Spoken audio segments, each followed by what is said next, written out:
Crossover. Oh, killer crossover. Just crossover. It just crossed him over nastily. Another victim to the crossovers. Cross him up and sit him down. Yes, but Josh, you could have said, I didn't see it coming. That's true. John is so triggered about it. I didn't see it coming. Now Josh is triggered about 4 to 6 yards per play. What's the quote that I'm going to get mad about this week? I got to find one. Good question. I haven't got there yet. Good question. Not mad. Why? How could I be mad when the crossover is powered by Everlevel Concrete? Everlevel. Concrete.com. Welcome. Do what Coach Max says and get your concrete repaired because it's the best Coach Mac, defense. I need my concrete repaired. Can Coach Mac fix my concrete? That would be great. That'd be a good bit. I would pay to see him out there trying to fix concrete. Mm-hmm. I have a very cracked driveway. Do you? Extremely cracked. Yeah, that sucks when it happens. Mm-mm-mm. You know, you get and we had an area in the front on the sidewalk where it just all of a sudden just sunk in, and so now the sidewalk kind of comes down in like a V. Yeah. And it's like, oh man. The kids ride their bikes over and they go flying into. Well, the good news is kids don't seem to be riding bikes much anymore or doing anything outside. The kids are not these riding days, bikes so. anymore. Whole question. The kids aren't doing anything. The kids don't do anything outside anymore, Josh. You don't hear them playing and laughing and. Oh, I see some kids in my neighborhood. They ding dong ditched one time. Really? I was like, get off my lawn. I was so pissed. But this is my a rite dog of started passage. barking. It was like 10 o'clock at night on a Friday. Wait, they do that at apartments? Yeah. They ding dong ditched your apartment. Well, it is a villa technically. So. Oh, so you have a door. door. It's a villa. You have a door. I'm sorry. Garage. This was supposed to be me saying I have a door. The plebes I have a let their little offspring loose inside my villa. Seriously though, they ding dong ditched me. Don't come ring my doorbell. My dog is gonna bark. I got pretty pissed that night. This is just problems that normal people have, Josh. Yeah, I don't like Sorry. it. Yeah, well, the kids should. If I would have been more alert, I would have opened the door and said to Banks, release the hounds. Yeah. Eat those little bastards. Stibbs says ding dong ditching rules. Ah, screw you, Stibbs. Did you ever TP Jerk. people? You ever No. TP anybody? No. I almost did. Almost. Yeah, we had a tradition back home on homecoming where we would always TP all the teachers' houses. Yeah. But then the class ahead of mine Took it too far. took it way too far. So then the following year, when I was going to do it, TPing was canceled. they had the cops in on it. Sure. I was on my way home from work going to TP, but the cop didn't know that. It's like, what are you doing? Why are you out so late? Still in my uniform. Like, I'm going home. Oh, we would TP people. We were always scared of the And cops. now Mr. Casey is thankful for that. That's right. That's right. I don't know if the cops would have actually. Would the cops get angry at you if they saw you TPing? Good question. I don't know. TPing all in good I don't fun. know. Or is TPing something where Is TPing vandalism? you have to like call to tell them, like, get them Right. off my lawn? Not like if a cop is driving by and sees it, because you could be like, "Well, this is my house, actually." I really like no, Halloween. it's like they told me to TP. Yeah, it's a big bit. It's one giant bit. Yeah. The what was the deal? The Alabama guy in Auburn, did he poison the tree? Yes, he poisoned the tree. Oh, what was his name? Yeah. I used to remember this guy's name. Yeah. He was Connor Stallions before Connor God, Stallions. this is making me mad now. Alabama fan poisons tree. How did he called poison it? He poured something into it. Okay. He poured Harvey Updike. Harvey Updike. Harvey Updike. It sounds like a murderer. It actually really sounds like an does. author. Yeah. Oh, Or an nice. author, Yeah. But yes, he put something on the tree. I believe he poured something into the root system. Yeah, and he called into Feinbaum, and then which is apparently pronounced Feinbaum. Feinbaum. He wrote a book that said, "If I did it." Yeah, and then he went to jail for it. Yeah, because that is, I mean, those trees were like 100 years old. Yeah, and then they fixed the trees. They got the trees better. No, they planted new trees. They had to tear them down. Wow. Yeah. Who did the trees belong to? Was it public? Was it a public park? Yeah, I believe it was Auburn's trees. Toomer's Corner. Yeah. Okay, so I guess I'm not familiar. It's on campus. I thought it was a little off campus. It could be. Because isn't it like in a little shoppy area, with little. It was like it's a street located at the intersection of Magnolia Avenue and College Street. It is the northeasternmost reach of the campus. Okay. So it is the campus. No, I didn't even think. I was just in Auburn like last year, and I didn't even think to go to Toomer's Corner to see all the trees. But you stopped at Buc-ee's. I stopped at Buc-ee's. Stopped at Buc-ee's. Hell yeah, you did. The only Buc-ee's in the SEC. I bet Harvey probably found the poison at Buc-ee's too, because they've got everything. They got everything there. That's It's right. Bucky's branded poison too. It's got the little beaver on it. That's That's perfect. But there's still the crossbones under the face. I didn't get any pop from there though, because the pop is all Buc-ee's pop.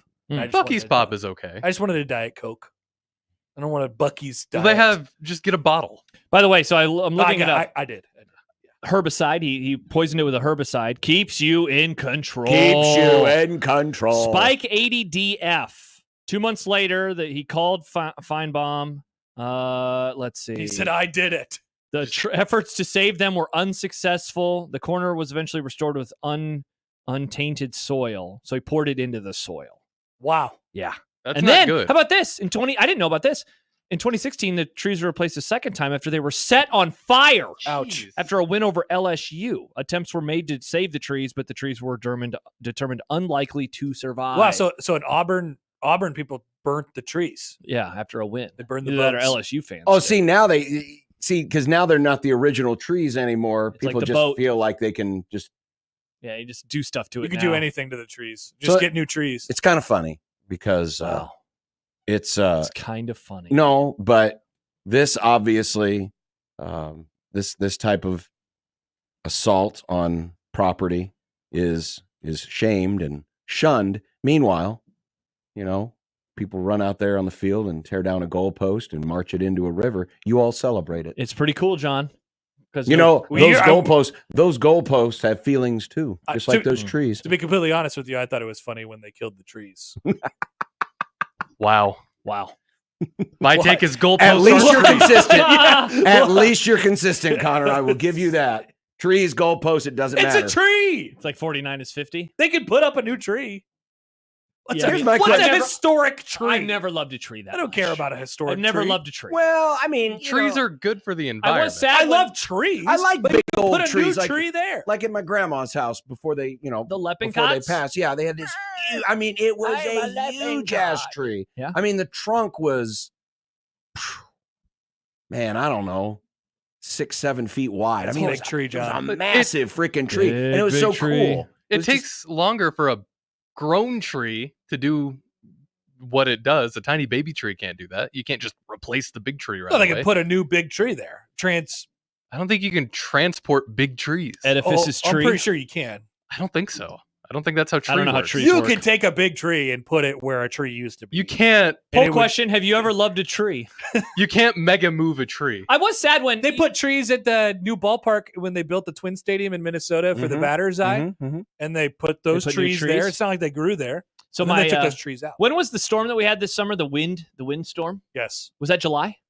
So we all remember the storm of wind. Yeah, Well, my parents, we gave my mom. She wanted a tree for Mother's Day. This is back in 2010. My parents had moved into that house a year before, and their front lawn was bare. So we gave my mom. We planted her a tree for Mother's Day. Big tree now, huge, the biggest tree. Already a big tree. It was 14 years later. That tree survived in the early days. There was this windstorm, and it was like bending over, and they were like, "This tree's about to meet its maker." It did not. But when that thing happened in the summer, one of the big branches had to get sawed off, and I was a little sad for that. Yeah. Okay. So I guess I've been sad you about can a feel tree. nostalgic about a tree. I Yeah, guess. I guess so. I mean, I helped plant it. I guess the tree has to have a diameter of 10 inches or less and a height of 20 to 25 feet. They're more likely to survive. So you can transport big tree, but it gets more dangerous as it goes. Got you. Roots. The older it gets, Yeah. it's like people in that way. Then The older it gets, the harder it is to travel. Yeah, then Mm. replanting it takes some time. It's like a heart. It is like a heart. Trees are hearts. Take a And- heart out and put it in someone else's body. A He's lot a of stuff that heart. goes into it. Sam tweets in, cut to Happer laughing with excitement as the big August windstorm ripped through Omaha. I mean, Is this true, Happer? that was damaging to many folks' property. It We're talking was. about one tree. one tree. One tree in Auburn. Nobody cares about that. It's only one tree. How much I could it thought it was cost? 2 trees. Is it 2? Was it two or trees multiple or a trees. group of trees. Two hot Yeah. trees. I thought it was 2 or a whole trees. city of trees. Two hot That's coffees. bad. That's called a forest. Yeah, many cities of many trees. Indeed. Happy Arbor Day. Happy Arbor. And this is the home of Arbor Day, ladies and gentlemen. Yeah, it says Nebraska. it on the We sign. love our state. We love our trees. Never participated in an Arbor Day. Go plant a tree, Happer. Never planted a tree in my life. We did, but we didn't plant a tree. We planted a pussy willow. A what? You never heard of a pussy willow? No. Yeah, we planted a pussy willow. Perfect. You ever seen a pussy willow? Have you ever touched one? Damn it. Oh. Yeah, that's a tree, right? It's the interest. I'm Okay, I'm googling pussy willow. John. well, let me read for you. Are you sure let you me, wanna do let that me on the work Google computer, pussy Nick? willow. I guess you're both on work. it's got pussy willow Sherman Williams, so I guess it's also a paint color. Well, yeah, because the pussy willow has Oh, there it is. It has little white buds. They're very pretty flowers. Happer's out on this. What? I'm in on They are whatever very, this conversation. You want to see the becomes. pussy willow? They're very pretty little flowers. I've seen one. Very, very pretty little flowers. Mm. It's a favorite. It's a favorite flower for the Lunar New Year in Asia, Oh, that's in fun. Asian countries. Oh. In Europe, the flowering shoots of pussy willow are used in both Europe and America for spring religious decoration on Palm Sunday. Oh, that's in April. What's your favorite? That's your favorite tree? It's not a tree. It's a plant. It's a. Your favorite plant? What's But your that's why I was favorite confused. plant? That's why I was confused. You know, we were like planting trees, and instead of planting a tree for Arbor Day, we planted a pussy willow. It's more of a bush.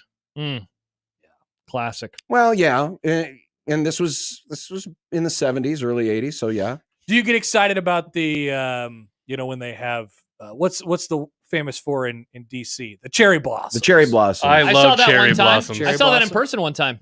Cherry blossoms. It was cool. They were blossoming. Yeah. Oh, yeah. Probably like March. Were they right? popping? It was early. It was the Masters Sunday.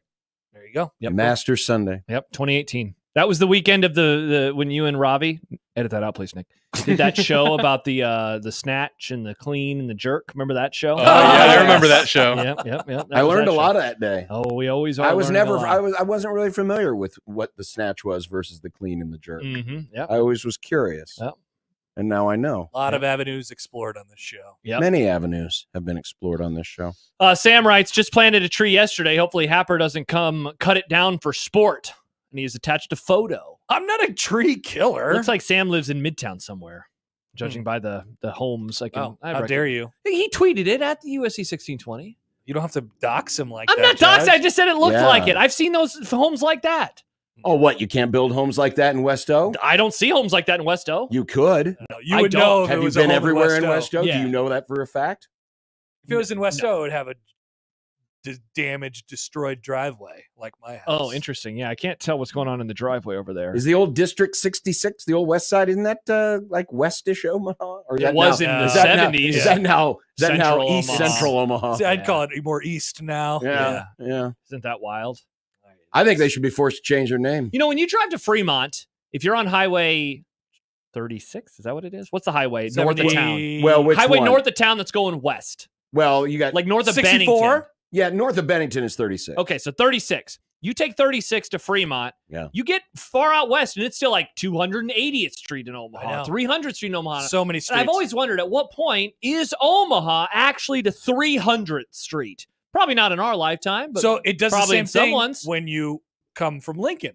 Lincoln has 200 plus street. That's all the right. way out past Yeah. Waverly. Well, you know, At a certain, they're going to just connect. Where does Oh, it yeah. reset? I Where's the don't know. cutoff? We need to It's find this. it's usually, I would think it's at the county line that they change the numerical designations at the county line. I would guess so. Because when you're on 36 up there, you're still in Douglas County. When do you leave Lancaster County and enter Douglas. Sarpy or Douglas? It'd be Sarpy, It's right? actually, well, coming up on the interstate, you're Yeah. actually going through Cass. You're cutting through, Wow. right? Wow. Because, Counties. and remember, you're going up diagonally. Yes. I have a county question for the Nebraskans. Okay. So in Iowa, our different Apple. roads are named after, or different counties have roads named after Cherry, different Josh. things. So like Carroll County, their roads are named after trees. Audubon County, their roads are named after birds. Does Nebraska do anything like that? I'm sure they do. I have no earthly idea. Yeah, I got nothing for you. I don't know anything about any other county besides Douglas. this one, the one that's in Lincoln, roughly the county line is where the way station is. Roughly. Okay. That's about where the county line is. All right. But then, yeah, you're cutting through the upper northwesternmost corner of Cass County then you cross the Platte, then you're getting into Sarpy, and then you're going up and coming up through Douglas. So that's where the numbers end. I would assume so, but I don't know that for a fact. A new number begins. And by the way, Sam has followed up. I don't consider myself doxxed, but correct on my location. I know Omaha, John. That's what they say. I'm not saying you didn't, there's people, Josh, on TikTok who their whole bit is send me a picture. Oh, dude. Of where, just send me a picture and of I'll guess you, where it is. And I'll guess exactly where it is. So one of my dear friends, he listens. I think I could do that for Omaha. He listens to the show, and you've gotten a text from him, Aaron. Aaron, something happens in the group chat. A photo is like, hey, look at where I am. No one wants to know like where exactly, but Aaron says, I will tell you where you are. Yeah. And then he sends in a picture of a map, and he's like, this is where you are. That's awesome. That's actually really cool. Me and Aaron would handshake beam on that. It's not, though. Nobody asked for it. It's kind of scary in a way, isn't it? It's like very cool. You can just keep that information to yourself. There's this game called, I think it's called GeoGuessr, Oh, where yeah. So it just gives I know all about this. It gives Not you surprised. a picture from a Google Earth photo. I think I've played from this anywhere game on once. Earth, and you have to drop a pin as to where you think that is on Earth. On planet Earth. There are people who speed run GeoGuessr, and it is the most insane thing to watch. It is. It's actually nuts. They can pick up on the smallest details and be like, oh, this car was only manufactured in Russia between 1982 and 1964. I don't want to be friends with that person. That way. That is not insane. my kind of friend. I mean, it's kind of impressive. Sure, but It what is. do you do with that information? John, I bet you'd be good at it. Do you win a prize? I don't know. You get a prize. John, do a round of GeoGuessr Yeah, right let's now. live stream GeoGuessr. Okay. John, Well, share your screen. This can be fun. Isn't it spelled different? Is it like Geo? No, it's Geo. Isn't it missing a vowel? It's missing an ER. There you go. Play GeoGuessr for free. Yeah, John. Yep. Go play GeoGuessr. GeoGuessr. Let's explore the world. Jeremiah says, I Okay. find somewhere in Ashland around exit 420, all the numbers disappear and the harmonious counties come together. And the harmonious counties It come is. together. That's kind of what happens. Yeah. Okay, so here is the first. It's John a plays city. GeoGuessr. Are you going to share your screen, John? I don't know if I. You got to close a couple tabs, huh? Well, no, he did it in a different browser. Oh, I guess he could have done that still. I could have. It's Yeah. okay. We don't. It's we, fine. We can play along. It would have been good content. Stibb says, how many prizes do you get from remembering the scores of random 1999 college Great football games, point, Josh? Point Stibbs. Six. Yeah.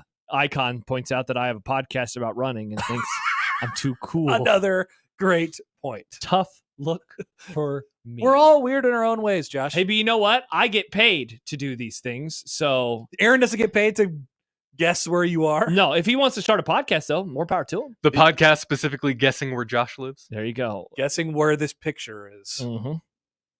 Having fun, John? Figuring it out?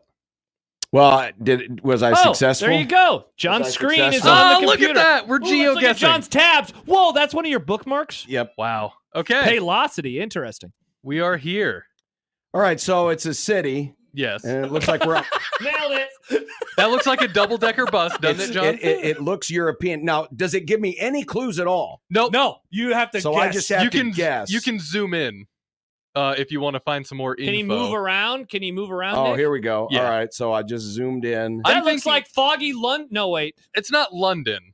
I think I know what that is. Hang on a second. I'm thinking like Oh, Hungary, not wait a Hungary, minute, because wait a that's in minute. English. What is that? Maybe it is London. Oh, you That know looks what? like some. Oh, is that Oh, Ben? that's an English flag right there, baby. Is I'm that going. Big Ben? I'm going right there. You want to No. zoom in? Just yeah, you make want sure to you're zoom not. in? Yeah, You can, John, if you zoom in on the map, you can put yeah, it on just the exact pinpoint location. it. Oh, that's what I'm There doing. you go. Okay. Wow, So- John just knew where London was. Wow, Well, I shout just out guessed. to John. No, it was. Jeez, GeoGuessr. He's So the how do goat. I insert my? You go to guess right on the bottom there, that blue button. Oh, guess. There it is, right there. Guess. Nice. Oh, John was good 13 and a job. half kilometers Wow, away. that's really good. Okay, well, I just didn't. really I just good. didn't zoom in on John, London, or else I You would have just done that. found He's a your call- GeoGuessr freak. You should be. This is your calling. GeoGuessr pervert. So Yeah. now what do I do? Play the next Go one. next round. Well, where's next round? Right where it says next round. Okay. I have another window because it says. Oh, I need to hide that. There we go. Next round. All right, here we go. All right. here we go. Here we go. Oh, hey, I recognize well, that this is- thing. Oh, This is- they're giving John the easy ones. Yeah, What I is know this? he's a beginner.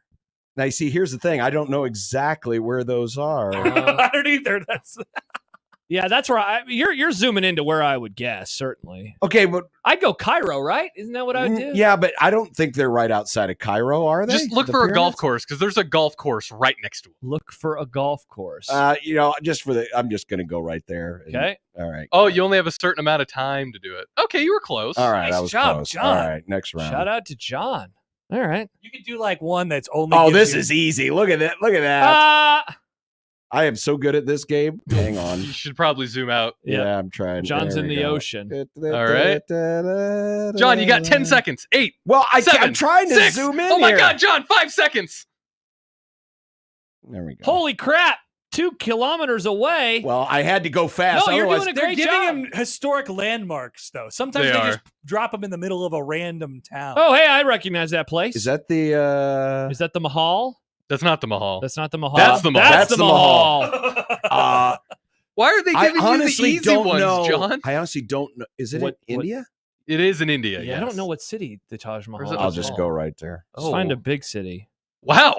John is a geoguessing freak. Like, Wow. Yeah, but they're giving me some. 174 Oh my kilometers. God! Are they giving me Oh, the are easiest you ones kidding ever? me? This is insane. Wow. This is Okay. hilarious. Where are you? Obviously, I don't John's know. really Right good at this. there. That's so. I've never seen it that easy. I've played it and it's always hard. Maybe he went on easy mode. 24,361 out of 25,000. Way to go, points. John. Good job, Shout out John. to John. I'm a genius. Way to geoguess. Wow, that was fun. Indeed it was. Indeed it was. God. Indeed it was. John plays GeoGuessr. Wow. I hope everyone enjoyed that little. Incredible. I had a great content. time. Yeah, thank you, John. Yeah. That was awesome. I'm gonna go. Yeah, play. but I think you all would have gotten it too. That's true. That's true. Yeah, I don't know what. Maybe they know your IP address. Like, oh, he's never been here before. We better. Probably. Like the first time's free, you know. They Yeah. give you a little Back. taste, and the next time you play it, you're going to be in the middle of South America. But is it always like that where they have a clock running down? And I think so. Yeah. yeah, you Okay. get points based on how fast you do it. okay. I believe. Too bad Rick Pitino didn't get that. Nice, Josh. Yeah. Poll question: would Rick Pitino like GeoGuessr? Hey, we like planning things out on the radio, right? It's become one of our new fun bits. We That's- do. We So love there's something logistics. that's going on that involves us in the coming weeks. I Yeah. just got to follow up on this. Okay, hold on. Yeah. I Now should it's just to me. Oh. So I can present things to you with, words like PM and AM. Are you going to tell people what it's? I don't know. I don't know if I'm About. allowed to, so I don't want to do that. But Okay. are we okay with 6:15 in the A, or is that too early? I am personally. I am okay with it too, John. John Nick, doesn't I'm- have an opinion. Is- Well, no, I'm. Oh, he's I'm- not with us on this? I don't Yeah, think so. I'm. Oh, I thought you were in that other email. He's with a different. Oh, Nick, are you I'm- okay with it then? I have a Is different that- plan. Yeah. The 6:15 in the A versus the 7:55 in the P. Oh yeah, that's Okay, fine. all right, sweet. That's Say more we're than all fine. good with the Same day. Coffee Yeah, boys. yeah. Coffee. Boys. Probably be there before I will. 2 hot coffees. Oh well, John, you'll be in a different part, as we I we will. know. This is gonna be sweet. I will. This is Okay, gonna now be we gotta follow up with Tweet yeah, Deck Boy. yeah, we gotta hit that guy up. please. Dude. We can Yeah. get in there. Yeah, can we do fired up for football real Hello, fast for hello. a random Sunday in November? Hello. How random is it? Yeah, what week is that? 12? Well, Well, I searched week 12 and it's just pregnancy. That's not what I wanted. Oh, what happens in week 12 of pregnancy? Well, Haber? Poll question. into an orange. You know. into it. Is that what happened? All No, right. it's definitely like smaller than that. All right, Smaller than an orange. Vikings, Yeah. Bears. Not bad. Not bad. Lions, Colts. Yeah, probably bad. 49ers, Packers. That's pretty 49ers might be dead. and Oh, gone yeah, by that's then. true. Cards, Seahawks, Eagles, Rams. That won't be on Sunday night anymore, do you think, right? They're going to flex out another Eagles game? They'll flex that. Baby. Cowboys, Commanders. Hey, if you want to watch Jalen Daniels score 1,000,000 points, Is he- Oh, are is they he going to wear alive? their cool uniforms? let's hope not, Nick. I hope Let's they do. Let's hope not, Nick. What cool uniforms? The black ones. Those are the worst. No, they're uniforms. not. Thank you. What a horrible Oh, opinion. let's put a big W on the helmet Oh, man. in the wrong place. It's the color combination that I like the best. I think they look clean. No, I love the poll question. Have you ever loved a tree? Yes. Oh, I love trees. Trees are cool. I had a good tree in my front yard as a kid that people would climb. And then you laughed when it got down. I never got. We moved. We moved. You ever think about that tree? I liked it. It was a perfect climbing tree. It was a really good climbing tree. People climbed it. I miss wasn't climbing. a huge tree. I've never climber. climbed a tree. What? Yeah. Wow. What? It was Wow, that is a combination- tough look for Gen Z. It's a combination of not having enough like climbable trees around me, but also I was a weenie. Gen Z people don't climb. I was trees. scared of falling. I didn't want to hurt an arm. I didn't want to break an arm.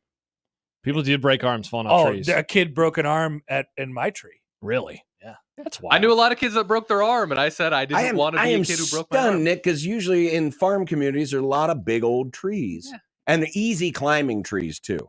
Because with the big sturdy branches. Because the trunk is so big, and then the branches are so big, it's easy to get up. All there. the trees, because remember, I grew up on a farm, so Yeah, I all of know. our trees were pine trees, which you don't want to climb. Pine trees, Yeah, really? Yeah, for the Wow. windbreak and the snow. Oh, what my grandparents okay. had. We had a lot of Okay. pine trees and oak trees that were too like the nearest branch was so high anyway. Oh, We had a grove in the back that I used to play in a lot that had some trees and stuff. Grove Okay. boys. That was mostly me being a weenie because I didn't want to break an arm. Yeah, you don't want to climb a pine tree. Hard to do. Don't want to do that. Yeah, and then it's all the damn needles, and then you get out of Gross. there, and it feels like you've rolled through syrup. Although, of course, everybody's hit like a various sports ball into a pine tree and had to go fetch it out. Yes, That's very difficult. yes. Don't like that. I got my disc stuck in a pine tree about go in a and get year it. ago. That Got wasn't your fun. discs also thrown over a fence one time. Yeah, Interesting. I should try to get that back someday. Dare to dream, Nick. Dare to dream. Maybe Dare you'll to get a dream. chance That thing is gone. soon. Sorry. Long I wonder gone. whatever happened to it. Like, I wonder if a construction worker found it and kept it, or if he just kind of chucked it out and somebody else found it. I couldn't put my name or number on Maybe it. some. Maybe somebody is now into froth because of you. Oh, I hope so. Maybe it'll be an nice. integral part of the new Oakland Athletics Stadium Oh, perfect. or something like that. They Or- bury it under home plate. Oh, that's right. Because we walked by, all right, where the new area, the Yep. stadium is going to be. What was Before- the- Well, Well, it's- the no, Trop. It was the Tropicana. The Trop was still there. They were about to tear it down, right? When we were there, But there the were people Trop, staying there. oh yeah, it was still open when you guys. when we there. were there, the Trop was on its last day open. Mm. Oh, That was the it? last Was day. that the last day? It did open? look Oh. kind of ominous. Last and dead. day open. Yeah. Yep. And then they tore it down just a few months ago. Actually, it's just a couple of weeks ago. Yeah. They did Yeah, the big, Oh yeah, I love a good Implosion. implosion. Now it's just an empty pit Sad. right next to A lot of things. The MGM Where Grand. John will be. John will be. Where I will Oh, be. man. That's going to be cool. the MGM Grand. Ooh, look at this big empty lot. That looks cool. Mm-hmm. great views. Yeah. Great views. Yeah, Basketball. You can see the roller coasters going on New York. I've been on. Have you been on that? No, I'm not interested. You don't like roller coasters? Not really. Oh, Wow, you sound like Not Nick talking about climbing Not trees. at this I've age. also never been on one. Nobody's I've never been on a roller coaster. What? nobody's ever peer pressured me into going on. You that should go to specific New one. York, New York, and Nick, ride the roller you're coaster. from John, if I ever get a always chance has- to be at New York, I've only with been to you, Adventureland once. Come Come you on make me, I'll over do to Adventureland. Okay. Yeah, I heard that. Oh, that'd be good We're gonna content. have a fun-filled day. Yeah. I only went to Adventureland once. That's wild. I went to Adventureland probably 5-6 times when I was a kid. Do they still have those things on top of the stratosphere? Don't know. Yeah, they do. The Though, thing- I'm not doing that. No, I'm not either. Not doing that. But they have the one. All it is. it's like is, an arm, and it dangles you out, right? Well, I thought it those- was like it was almost like you got into a roller coaster car, and then the track tilts down, and That's it right. basically Yes. And then you hangs go, over the ledge, And then you Yeah. just stand, and then you just sit there, and you just sit and there. it pulls you back in. Yeah, I don't think I want that. That sounds bad. I struggled on the Ferris wheel, the big The big really? what do they Yeah. call that? the big Ferris wheel? the we didn't do that, right? no, we didn't. do Okay. that. We considered it. Yeah. Did you consider it? Because I really wanted to, and you guys are like, no. I that think what we said? Isn't it Yeah. expensive? You're like, no. That's See, that's lame. always my thing. Is everything there is going to be way too It much was money. actually pretty reasonable. I think. It was kind of reasonable. You need multiple people. You also have to 'cause be there's a wa- bar in there. That's it. You have to Yeah. be wanting to drink, like binge drink, for a Oh. little while, and I don't think we were into that idea. Well, I certainly wasn't. Hmm. I ever go back. I hope to be that next time. if I respect that. That's what I would say over and over and over. If I respect that. okay, Hmm. all right, well there you go, lots of folks. prayers to all my trees out there. I love trees. We love trees. Are you gonna You going to go out and protect your trees now? You know, I don't have any trees, John. You have no feed the trees? tree? Zero No trees. You should go Zero plant trees. a tree. How do you have 0 trees? I don't know. I got to. You don't even have like trees along the sidewalk where the city planted them? No. What? The city does not recognize my neighborhood Get as a city. tree, Happer. Get tree. You should get a tree. Should I plant a tree? Plant Yes. a tree. There's a good space in my backyard. I could put I mean, a the tree there. shade is a huge benefit. Don't get an apple tree. They get finicky. Get like an oak. Could Get be a a nice fun oak. gift for your wife. Or a maple. Here's a tree, Here, honey. dear. We had Enjoy the tree. the local, was it the power company or the gas company? We're offering free trees. Really? And so we got So one. what and you so can we're do- going to plant it out in the front. You can plant the tree, then you can watch your daughter and the tree grow up side by side. Oh, yeah. That can be her tree. Interesting. I don't want her to fall out of the tree and break her arm, though. I don't think Well- it'll be a climbing capability by the time she's of climbing age. Yeah, well. What's the My tree parents' to tree? human growth? Yeah, my parents' tree now. So we planted it 14 years ago. When you're 14, I guess you're probably not into climbing trees. Maybe You're- like 10. You're too. What's a Well, see, that's the we problem with we that could have climbed generation. it. Yeah, that's true. 10-year-olds could have climbed my parents' tree when it was 10. Trees grow between 12 and 24 inches a year. So we'll have Yeah, to so map 10. that out. That's 10 feet. Hmm. Yeah, your kid can. That's kind of tiny. Yeah, but are the branches sturdy enough to support somebody? I don't know. We'll figure it out, knows? Nick. That's years. That's a problem for us to deal with years from now. That's true. Okay. Plant tree. It's time for Connor to plant a tree. Nice. Yeah, it is. And then Harvey Updike can show up and poison. Poison it. That'll be some content. Mm-hmm. Harvey Updike shows up to my house and poisons my tree. Welcome out of jail, Harvey. All right. Well, Okay. wasn't that a better crossover than yesterday? I don't know. What did we do yesterday? We just Football. bitched about the game. Oh, Yeah. yeah. Way better. Way Yeah. better. Yeah, we haven't talked about Marcus Satterfield yet. Josh is suppressing his anger. Don't worry. We should play that clip for Farron and see what he thinks. He might even be like, "What?" I got a message from somebody not long after it went. I always describe it. Going viral. I think this isn't going viral. Overused. It's breaking contain though. That's what I always say. It is when a tweet been has left exposed. my little follower list and Breaking it's containment. random people that are, and then when you start getting national people or fans of other teams, it is broken contain. So Yeah. I apologize to everybody. Why do you say contain and not containment?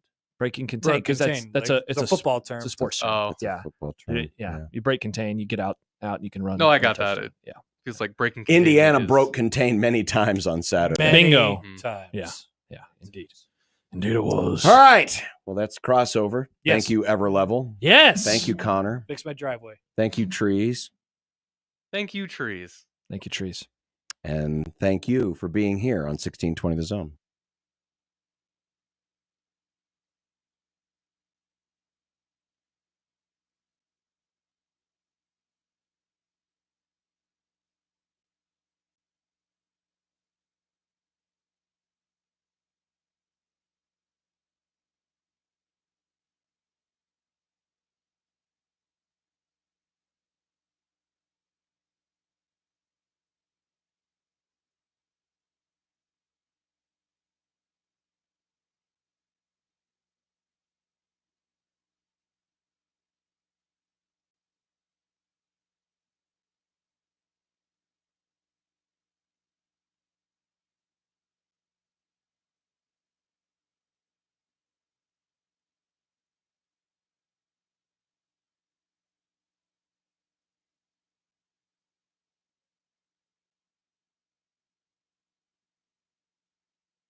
Unsportsmanlike conduct on 1620 The Zone.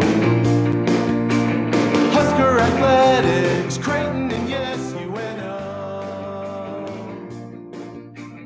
Don't miss a moment, they'll give you your fix. They're on every day from 2 until 6. Spend your afternoons with John, Josh, and Nick.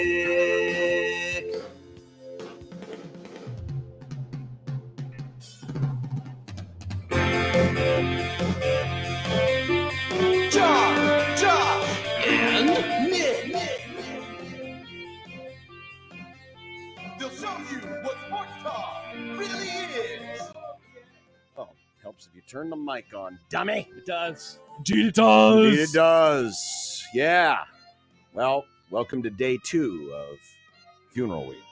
Do you want to play more GeoGuessr? Unsportsmanlike conduct on 1620 The Zone. Husker Athletics, Creighton, and yes, UNO. Welcome to the Grum on this bright and sunny Tuesday. Hope you got some rain at your place. We got some rain at our place. It was rather. I think the dog was so confused because she hasn't heard it in so long. She didn't know what to do when it started thundering outside last night. Has it really been that long since it rained? I guess I haven't been paying attention to the lack of rain. Yes, it's been a long time. Normally, Wrigley is like, I mean, the slightest noise can drive her insane, and she does not like thunder. Thunder. And right as I was getting to bed, and of course Wrigley was already laying there, so I had to like move, Classic move, Riggs. move, and Move. just got Get out settled the in, way. and then all of a sudden, it wasn't one of those like right on top of you, wham thunders, but it was a solid thunder. Yeah. Real solid thunder that normally would drive her insane, and her head popped up, looking around, and all of a sudden it rained like crazy for maybe 2 minutes, and it stopped. Oh, wow. But definitely rained here. It did. Definitely rained here. It did. It was good to see it again. Mm-hmm. It was like God was crying. His favorite football team got crushed on Saturday. Oh, hey, at least you know God's a Nebraska fan. Apparently no, it's I Old was, Testament God. I was talking about Texas. Oh, yeah. Horns down. Georgia got the dub. Georgia got the dub. Well, like we said, this is funeral week. Yeah. Today we are coping. Yeah. Oh, there's a lot of cope. A lot of frustrated folks. We got letters, texts, and tweets. Yeah, there's a lot of catch stuff. up on those. Yeah, I'm looking forward to it. Mike Farron will draw. Oh, I've got to send him the link. It's been so long since he's been back. I need to send him the link. I'll shoot it to him right now. He'll tell us tall tales of Don Larson, Roy Campanella, Pee Wee Reese. Remember? Whitey Ford. Remember? Dodgers and Yankees. Michael Bruns of Husker247.com. Brunsy. He was there at the press conference today, I believe. Bruns? Maybe. I saw him. I saw him in one of the videos. Okay. Yeah, I saw him. He was there. He was sitting there. Yep. Steve Sipple of HuskerOnline.com. Lovely. The hot take market. Has the Hoosier Express been derailed? Uh-oh. The Ravens roll last night, but are they number one with us? I decided we'd move up the timeline. We were going to wait a couple more weeks before we did the next edition of Top 5 and Bottom 5, but a lot of things have changed. They have. Since the last time we did this. Indeed they have. So we'll review. Okay, let's do that. review. That sounds fun. Thanksgiving is no longer duck season for the Jays. Why? You'll find out. Okay, I'm looking forward to it. And Marcus Satterfield made Josh mad. And I suppose we should probably start with that. Yes, we should. Now, I had just rolled in here to the old radio ranch, and I saw a tweet with a video attached, and I didn't have a lot of context. Yeah. And so when I saw the numbers 4, 4.0, and 6.0, I thought, I must have something to do with the running game. Oh. What would you...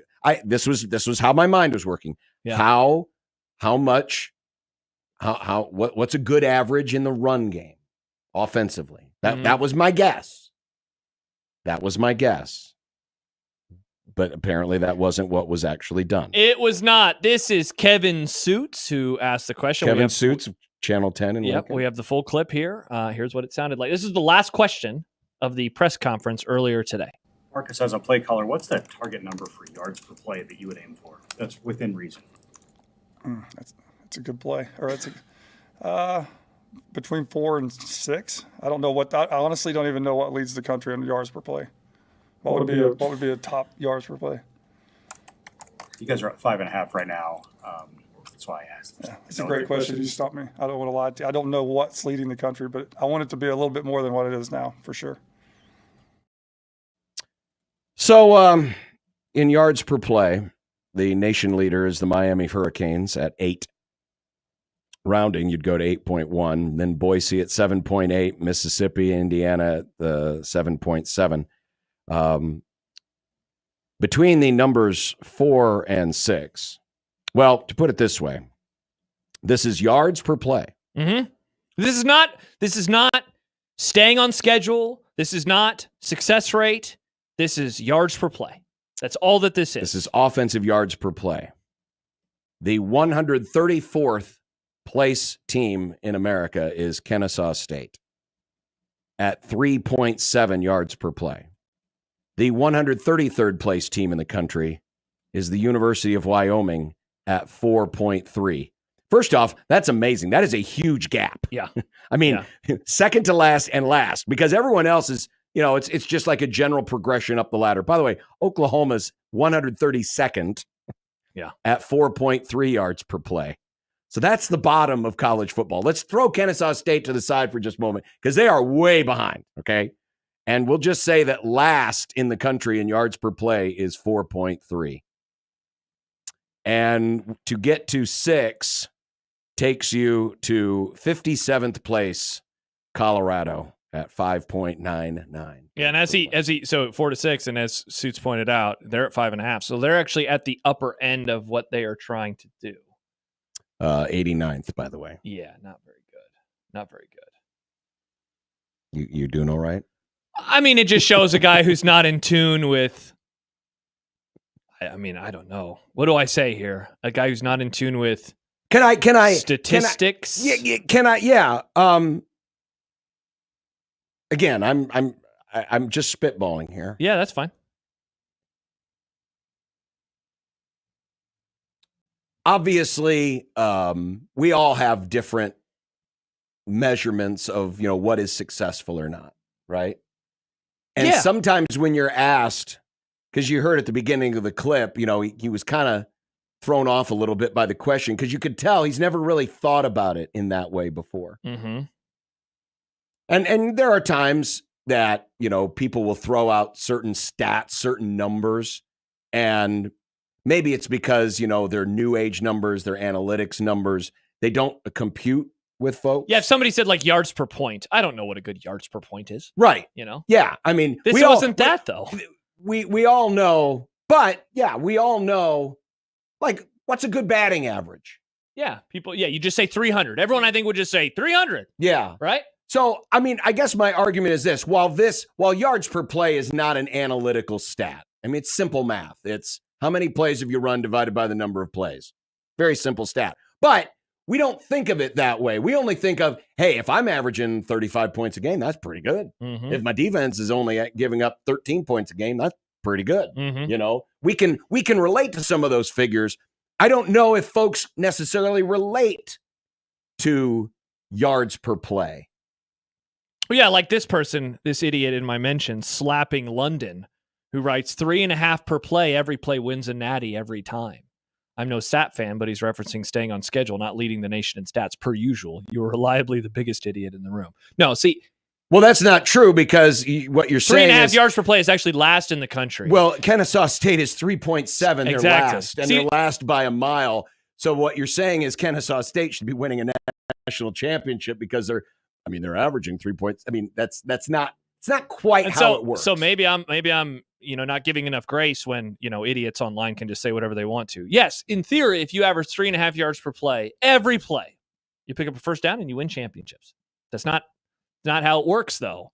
If that's how it worked, then having a 4 yards per carry rusher wouldn't be viewed as a negative thing. But it's a bad thing. You can't average 4 yards per carry. That's a horrible yards per carry. No, you can't. It's a real bad yards per carry. Somebody tweeted at me earlier today after this clip has been making the rounds about, and Stips points out, that's not how averages work. No. Correct. Because there is a high end and a low end. Yes. And then you take all of the numbers and then you spit out the average. Yeah. If you gain 0 yards on the first play and 9 yards on the second play, you're averaging 4.5. Yeah, but that doesn't obviously tell the entire story. Right. But so somebody sent me this picture of, I don't know what it was. It was maybe a book, something that Tom Osborne had written one time about their goals. And their goals were 6 or more yards per carry, 7 or more yards per pass attempt, and then a few other things as well. And at that point in time, then you're, depending on how much you're running, look, if you're averaging 6 yards a carry, you're feeling really, really good. If you need the yards per pass in the modern college football, you need that to be a little bit higher. So I guess my question to you is this: does it concern you? Yes. When? Oh, sorry. Does it concern you when an offensive coordinator isn't factoring in or isn't as familiar with yards per play as a metric of gauging success? Because it's obvious that, you're quoting Tom Osborne, right? Sure. It's obvious, hey, this is what we want to average. And remember, Osborne's doing this 25, 30 years ago before there were analytics. Yeah. Right? Yeah. So does it concern you that an offensive coach doesn't have that kind of number in mind right away when being asked about, hey, what's a good average? Yeah, I think there was a comment a little bit earlier from Matt Piper. As in tune with analytics as Rule is, that's a rather disturbing answer from our OC. And again, the yards per carry, yards per play, yards per attempt is not analytics. No, it's just simple math.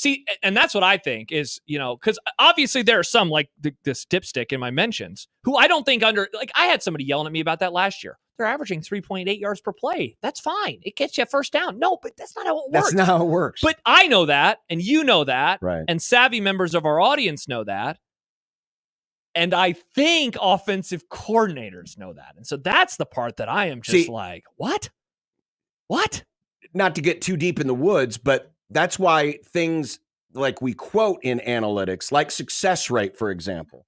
Success rate is a measurement of how well you're staying on schedule or ahead of the change, right? You need to gain at least 4 yards on first down. You need to have gained at least 7 of the yards necessary to get a first down on second down. Yeah. And then, of course, you get to 100% or gain the 10 full yards. If you picked it up on third or fourth. Right. So that's the measure. That's what success rate is. The percentage of time you're basically staying ahead of the chains. That's a better measurement of, just how successful your offense is versus just a raw average like yards per play. Because once again, you gain 9 yards on first down.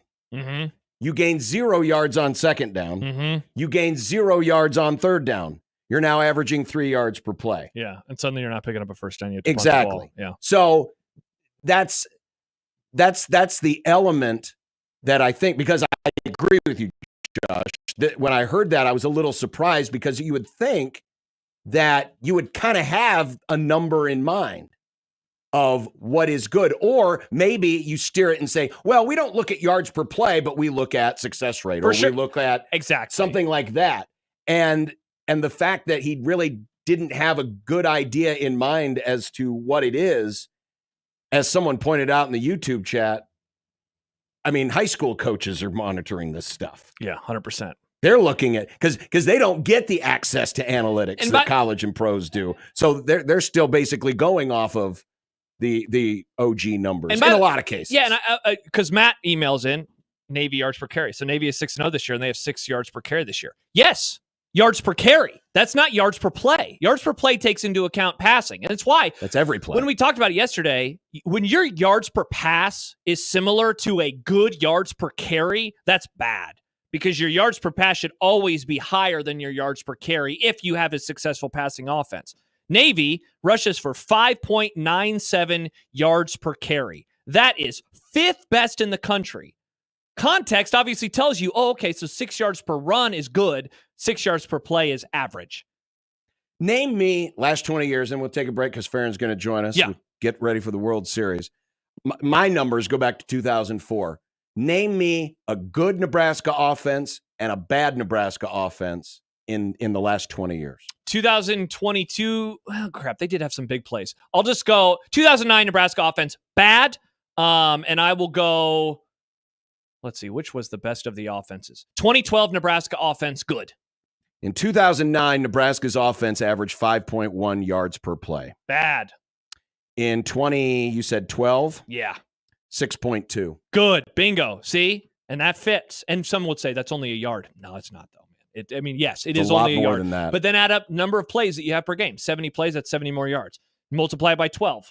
You're talking about 1,000 more yards that you're getting over the course of a season. Well, okay, so the 2012 offense, you want to go with standard numbers. They rushed for 3,500 yards, and they passed for 2,900 yards. Whew, man, that was good In offense. 2009, yeah, what was that? They rushed for 2,000 yards and passed for 2,400 yards. Yikes. Star Wars Fiend says 2005 offense. That was a horrible offense. In 2005, Nebraska's yards per play was 4.4. Ah, gross. That's disgusting. And again, that was his floor. He said 4 yards per play. Come on, man. Some are trying to say this is a nothing burger. It is not. This is an offensive coordinator. You have to know what good offenses are. That's bad. And it just makes me wonder it makes me wonder a lot of questions. What's the thought process? What would you say you do here? But what are you trying to do? What are you trying to do as an offense? Woof. Woof, woof, woof. Is 05, is that the low or? Yeah, I believe so. Okay. I believe 05 is the that low. offense sucked. And Yeah, they yeah, had Corey Ross and Zach Taylor. They were way better the following year.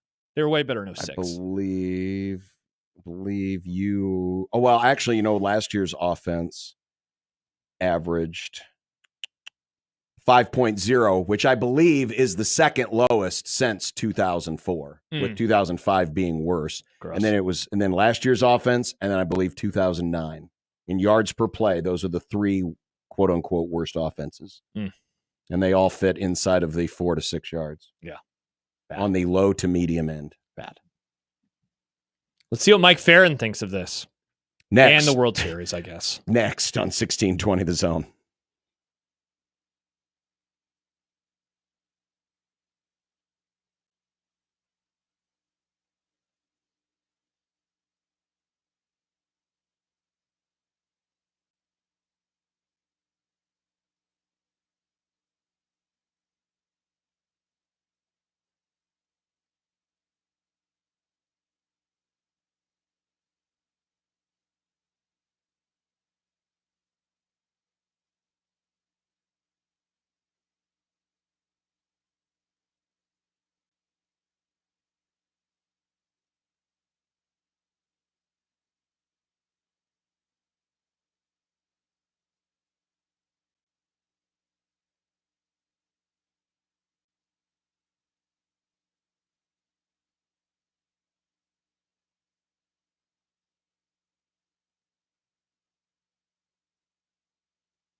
Nebraskans, big news about our state's elections. If you've been unable to vote because of a felony, your voting rights have now been restored in time for the November election. That's right. No more waiting around for 2 years after you're off paper before you can vote. If your time is served and you're off probation and parole, you have until October 25th to register in person at your county election commission office. Your voice matters. Go to getmyvoteback.org to find your county election commission's office information. Paid for by getmyvoteback.org.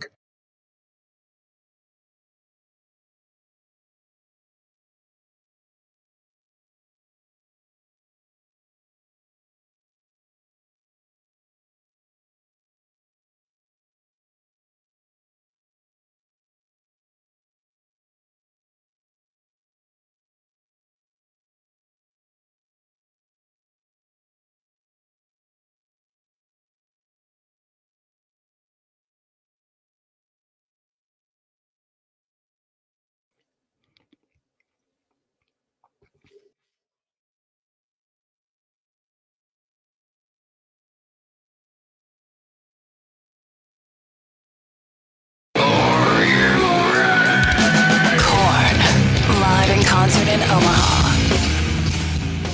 CHI Health Center, Friday, October 25th, with special guests Gojira and Spirit Box. Korn. Get tickets now at Ticketmaster.com. For more, visit KornOfficial.com.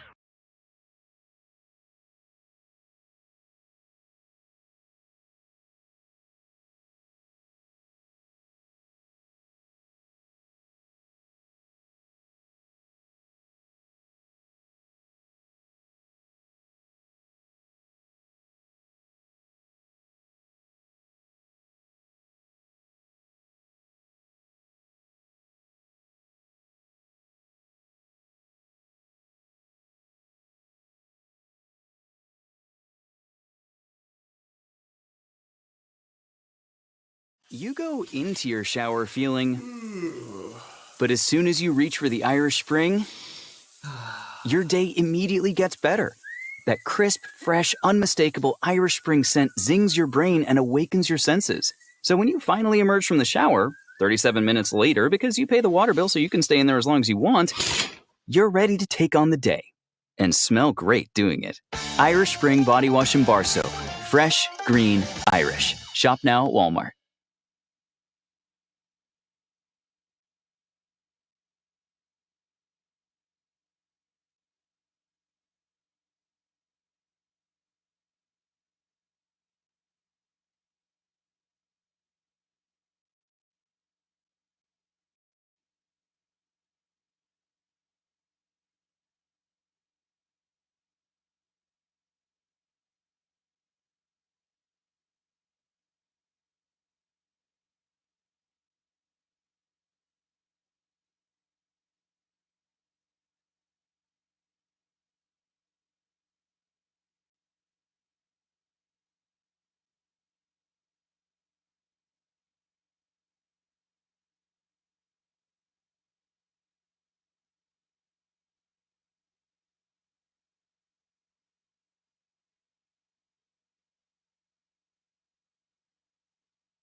Mike Farron, Sirius XM MLB Network Radio. Ladies and gentlemen, now singing the Mike Farron Open, it's Mike Stibbs. Just make sure it sounds sexy, Stibbs.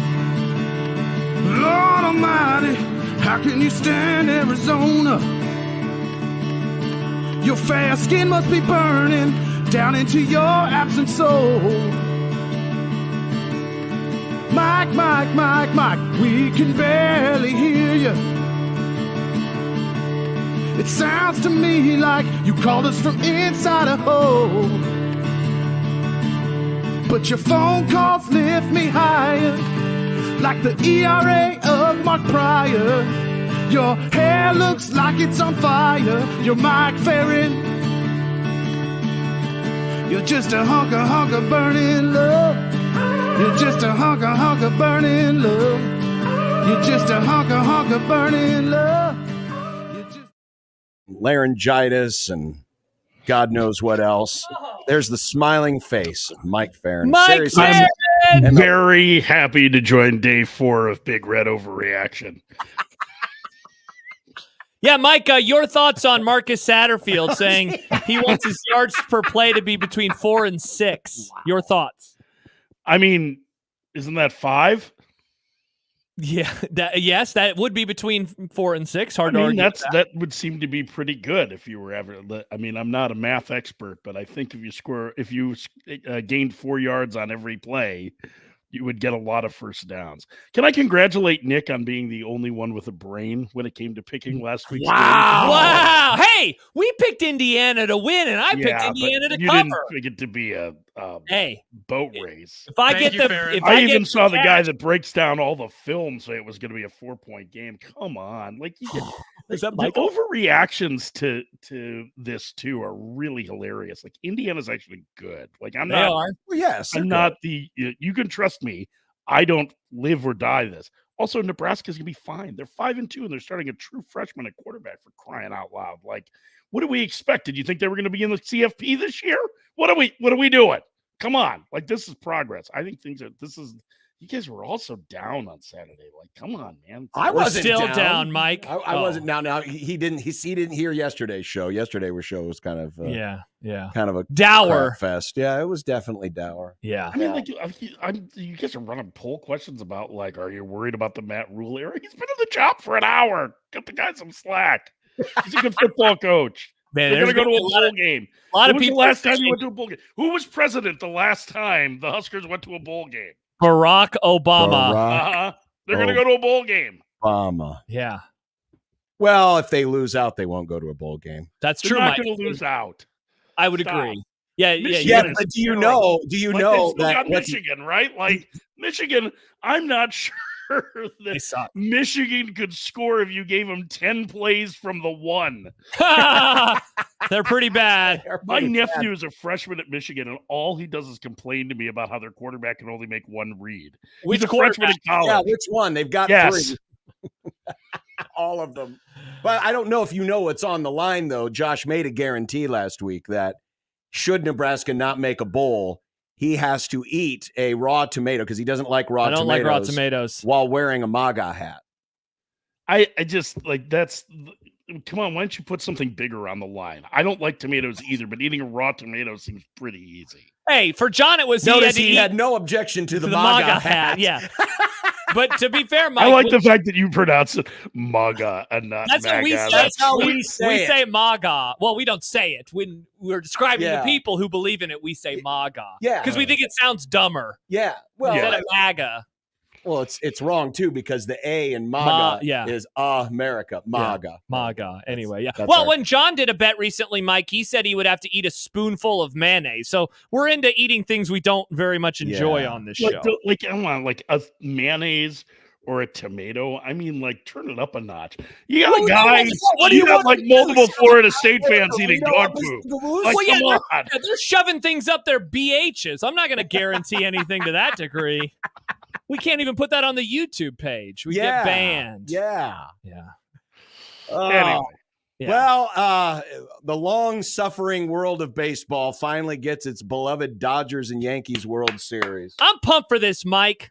I am too, and I'll tell you why. Like, one of the reasons, first of all, like, you've got potentially 6 or 7 Hall of Famers that are going to be participating in this, not even counting Clayton Kershaw, right? Like, this is pretty incredible, the number of superstars that are going to be in this World Series. You have the best player, the MVP award winner for this year from both leagues is going to be in it. You don't see that every year. You have the reigning Cy Young Award winner in the American League who'll be starting game 1. You have the history of these two franchises, which, it's the 12th time they've met in the World Series. But I think the part that's really interesting is that for all of, it's the Yankees and the Dodgers and this happens, it hasn't happened in 43 years. Never happened in my lifetime. Like, John was 8 the last time this happened, right? Like, I mean, 48, but yes. Now, shut up. I mean, like, this is the part, and this is as somebody who's who loves baseball history and who grew up, it's just a little bit younger than John, like, grew up in that time frame. Like, it's really hard to believe that it's been 2 generations since we've seen a Dodgers-Yankees World Series. And I think from that aspect, it's kind of cool. And this is like, despite the fact that in the last dozen years, they've both been in the playoffs together 10 times, right? And this hasn't happened. So I think it's unbelievably cool. I think it's, and listen, if you're a Dodger hater or a Yankee hater, I get it. And I'm not going to fault you. Yeah, or both. I'm not going to fault you as a guy who says his favorite teams are Northwestern and whoever's playing Michigan and Ohio State. I'm with you. I get it. I don't believe for a second that you're not going to watch. I copped it earlier today to the scene in Private Parts where they give the ratings for Howard Stern, right? And the Howard Stern haters listen longer than the Howard Stern lovers. Like, that's what's going to happen with this World Series. It's you tell me you're not going to watch or listen, but you're going to watch and listen. Because you want to be angry about something. And the election's almost over. Mike, what does this mean for baseball? If anything, it'll be the campaign commercials that'll get people to tune away, not the baseball. Gosh, yeah. Can I just get a static of the stadium every time they go to Berkeley, please? The best part of traveling for the postseason has been I live in a swing state. So like I haven't had to see any of it. It was nice. I was in Chicago last weekend, and the Saturday we were watching football. It's like, oh, this is nice. Don't have as much stuff on the television during the break. Mike, what does it mean for baseball, not only to get these franchises, like you said, for the first time in 2 generations, but also the stars, right? Like Aaron Judge, I know that he still hasn't had that breakthrough postseason that people have been hoping for, but he's there. And then obviously Shohei, his first postseason is going to have him in the World Series. Like, is it too low-hanging fruit to wonder what this could mean for the sport moving forward, or is there like a really good discussion to be had there? Yeah, I mean, I think there probably is a little bit of a discussion to be had. I mean, I think if you're like, I think the problem is that whatever happens, you're not looking to get results until like years and years down the line, right? Because it's like, are there young people who are just getting into baseball who all of a sudden have their, it clicks for them, right? Like a lot of times that happens when you go to your first game. Sometimes it can happen by watching games on TV and you see these superstars in the way that they, like I know Joe Davis is going to treat them with great care on the national broadcast in telling their stories. And so, yeah, maybe there's that chance that happens. I think in the short term, right, like baseball has seen this kind of renaissance over the last couple of years. I think it started post-COVID. I think the rule changes with the pitch clock have helped. They've seen an increase in younger viewers and younger ticket buyers. The average age has gone down. I think that of viewers and ticket buyers has gone down. That's a positive. Now it had it had a lot of room to improve, right? So it's not like you were starting from a great basis point, but I think that's positive. And I think anytime you can put up impressive television ratings, then that's something to crow about. And this is going to be much closer, I think, in terms of the total viewers to what it was when the Cubs won the World Series in 2016. So, and maybe there's a chance it's even bigger. So instead of having, what do we have, 8 or 9 million a game last year, it's going to be probably double that or more. And so that's, more people who might be tuning in because of the biggest stars and because they're casual and they see that the pace has improved. It could help to lead to more people paying attention in the future. So I don't think it's a negative in that spot. And listen, like some of this is just the reality of it, right? You've got the 2 biggest franchises in the 2 biggest markets. And like, of course there's going to be more people watching. Of course there's going to be more people paying attention. I mean, that's like Dick Tracy, where'd you park the cop car, right? Like that stuff's going to happen. But I think because of the superstars that are involved, I think it does have a chance to capture the imagination a little bit. The Dodgers a couple of times have used their bullpen day strategy to get through the playoffs. Do you think, is that another moment where we've changed the paradigm again for what constitutes successful postseason strategy, or is this just like a one-off? I mean, I don't think it's any different than Arizona doing it last year in the LCS of the World Series. They don't have another option. The Dodgers have 8 starting pitchers that are on the injured list. 8. Yeah. Including one that was in their bullpen in the division series and Michael Grove, who got hurt. And so they don't have a game 4 option.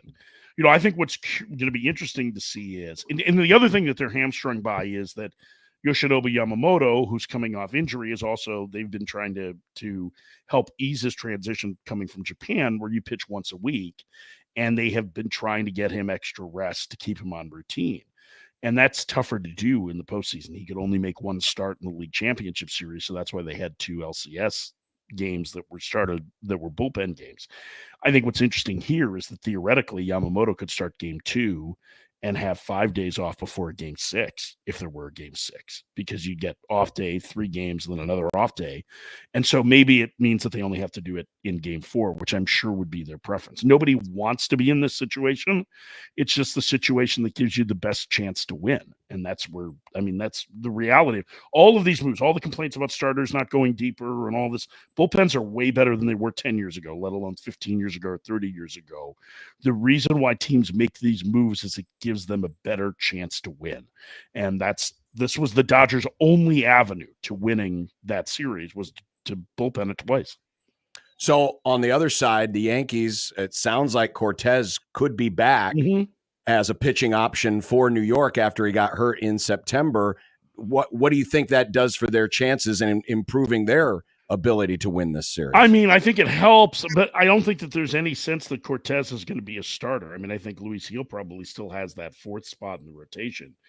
But the Dodgers have so many good left-handed bats that giving yourself another left-handed option, if they decide to carry Tim Hill and Tim Mesa as well, it gives them a better opportunity to be able to match up. And Cortez is a guy who, he's funky from the left side, but he can get right-handers out too, and probably helps to take some of the pressure off the rest of the bullpen. I would think that they are more likely to use him in a multiple inning role than they were to use Marcus Stroman, who was on the roster in the last round, and who just is, his bullpen experience is largely at the end of the last season for the Cubs and didn't go well. And Cortez, I just think, has more weapons against, left and right-handed hitters. Stroman's a good sinker baller, and he's a guy that helps you win in the season. And I think if you're starting game 4 of a playoff series and he's pitching well, you're fine with him doing that.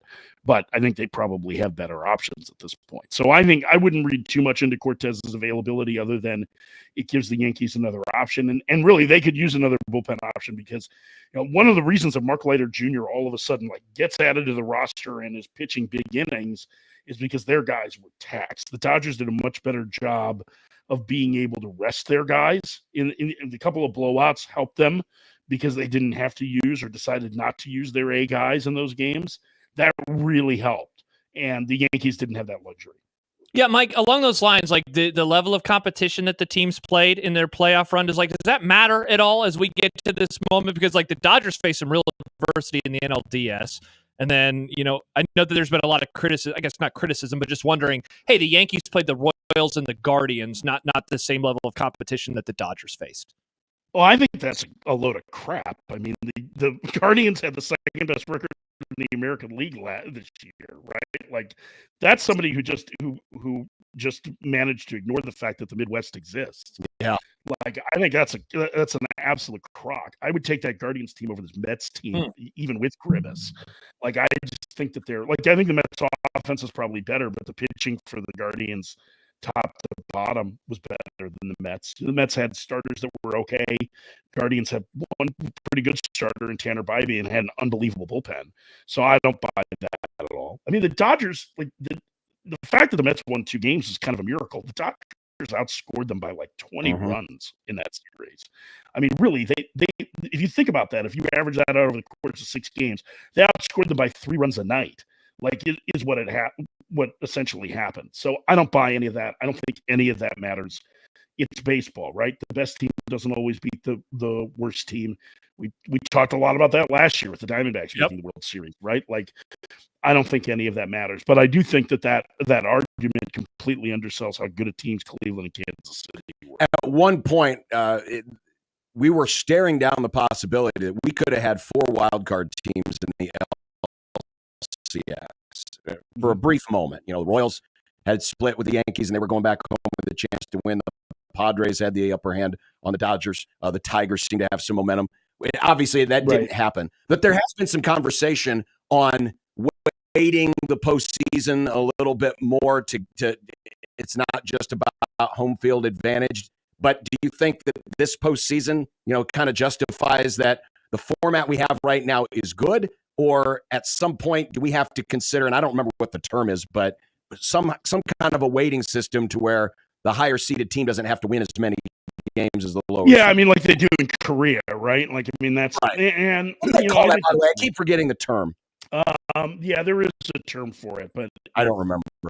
Yeah, I can't either. But basically, it's like a team it has to, the higher seeded team would only have to win twice. The lower seeded team would have to win 3 games. That's right. That's basically what it is. So I mean, I think it's something that, first of all, we have to stop treating playoff formats like they were brought down from the with the Sermon on the Mount, right? They're not on tap. They weren't? I could have sworn that Nick It was Saban, the 11th commandment. Sworn that Nick Saban shall not use your bullpen in game 3, right?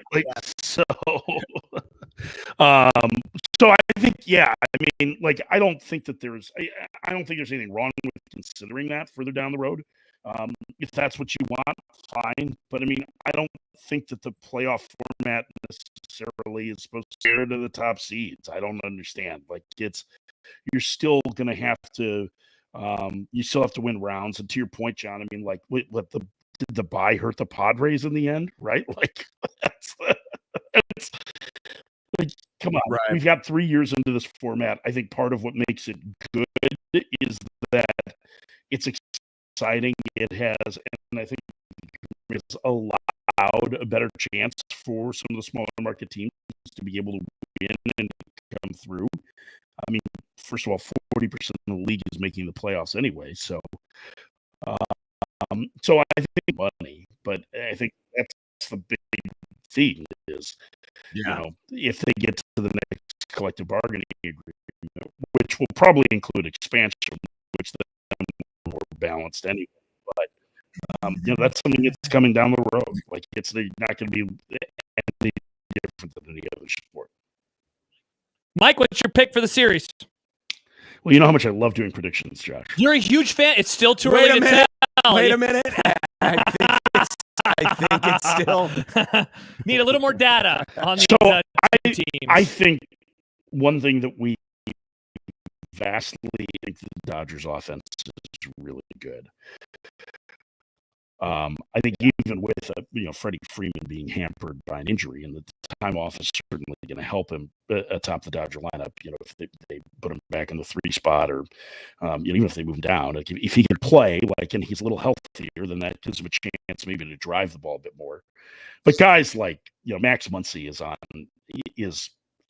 a heater, and I think he's a really important bat for them because he just grinds out at bats and draws a ton of walks and doesn't swing outside this. Provides a lot of depth for them. Tasker Hernandez started getting going in Game 6 of the LCS. I thought some really good at bats for him. As much as Stanton, especially the postseason Stanton has had, I just think there's more depth with the Dodger lineup. And I think the pitching, once you get past the couple of starters for the Yankees, the pitching evens out. Network on here in the studio, and the highest 60 Pirates, and they were in the mid 5s. The Dodgers' current starting pitching ERA is like 6.08. Yeah, but they didn't have. But I don't think it's fair to compare it because the difference was that that Pirates 1960 team was outscored nearly 2-1 in that World Series. Yeah, that's Bill Mazeroski's walk-off, right? They only played 7 games, and the Yankee offense laid them to waste in 3 of the games, and in the other 4 the Pirates. Well, but this is season. This is ERA for the season. The Dodgers ERA was not 6 for their. Oh, is that what this year? All right, I must have misread. It flashed up. I just saw it. I was like, they had more outs from their relievers than they did from the starters. So, I don't think you can. Okay. All right.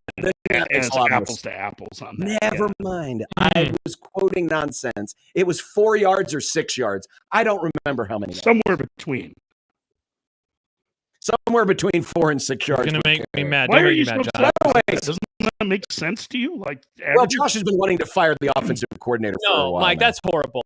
4 to 6 yards 4 yards per play would be second to last in the country, and 6 is still barely in the top half of the country. Those are bad average.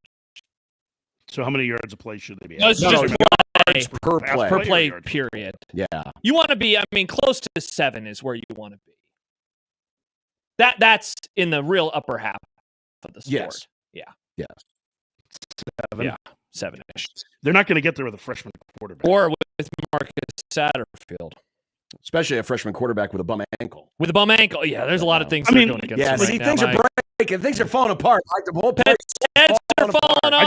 The freshman quarterback, it's crazy. He's going to be good. You just got to remember, everybody on that Indiana team they played was 32 years old. No, they was old ass. No, I know, but man, that's old. the old does is you get old, right? You did. Listen, we spent all last week trying to convince folks that Indiana is really good. They didn't listen to us, Mike. Don't look at their schedule. They're pretty good. Don't look at the name Indiana. Nobody expects. We said the same thing. I will say this: everybody knows it's a no one expects Indiana. Mike, shout out to some of our listeners. They reached out and said, "I'm sorry, you guys were right about Indiana." I don't know if I've ever heard from so many listeners. No one has ever told you were right before, Josh. I know it's weird. He picked overtime in the Super Bowl. Oh yeah, I did do that one time. It was pretty cool, Mike. pretty cool. Yeah. Wow. Yeah. By the way, you mentioned something earlier as we get ready to depart here. Northwestern fan? No, but talking about the networks and broadcasting and stuff. Yeah. Joe Davis is the voice of the Dodgers on TV. Yes. Yeah. This is going to be the first time that a Dodger voice will do the national call of a Dodger Yankee World Series since. Well, see, the history of broadcasting the World Series is kind of interesting because pre-1975, they would bring in one broadcaster from each team. Crazy. Because didn't Al Michaels, he did that when the Reds made the World Series? Al Michaels. That is wild. Yes. But so then after about 75 is when the network started, hey, we're just going to have Kurt Gowdy do it, or we're just going to have, Howard Cosell or whatever. Yeah. And so Vin Scully didn't do a Dodgers-Yankees World Series unless he did it on radio. He did it on radio. Yeah. But he didn't do the TV. So I'll be curious to see, if there are any Yankee fans that are upset, oh my God, that's the Dodger guy. They were in the both of the last rounds, and I'll tell you what, I thought Joe was great and played it down the middle. I mean, that's not easy when you're around a team the whole year to play it down the middle like that. Joe's a fantastic broadcaster. I mean, great broadcaster, awesome dude too, just one of the best guys you'll ever meet. Yeah, Scully obviously did the Dodgers Athletics World Series on NBC and gave us the great call. But I don't recall too many people. Either way, it's going to be a fun watch. I'll be curious to see what the numbers are. It will be a fun watch. And like I said, I am rooting for a rain out either in game 1 or game 2, so they have to play on Sunday, and I don't have to watch the Cowboys game. You don't have to watch the Cowboys game anyway. Yeah, he doesn't have to, but he's just going to sit in front of the TV and get mad the whole time. Well, no, just rooting for the Meteor. Go Cowboys! Just rooting for the Meteor. Who are the Cowboys playing this week anyway? 49ers. Yeah, it's going to be bad. Cowboys suck, Mike. It's horrible. Everything's falling apart.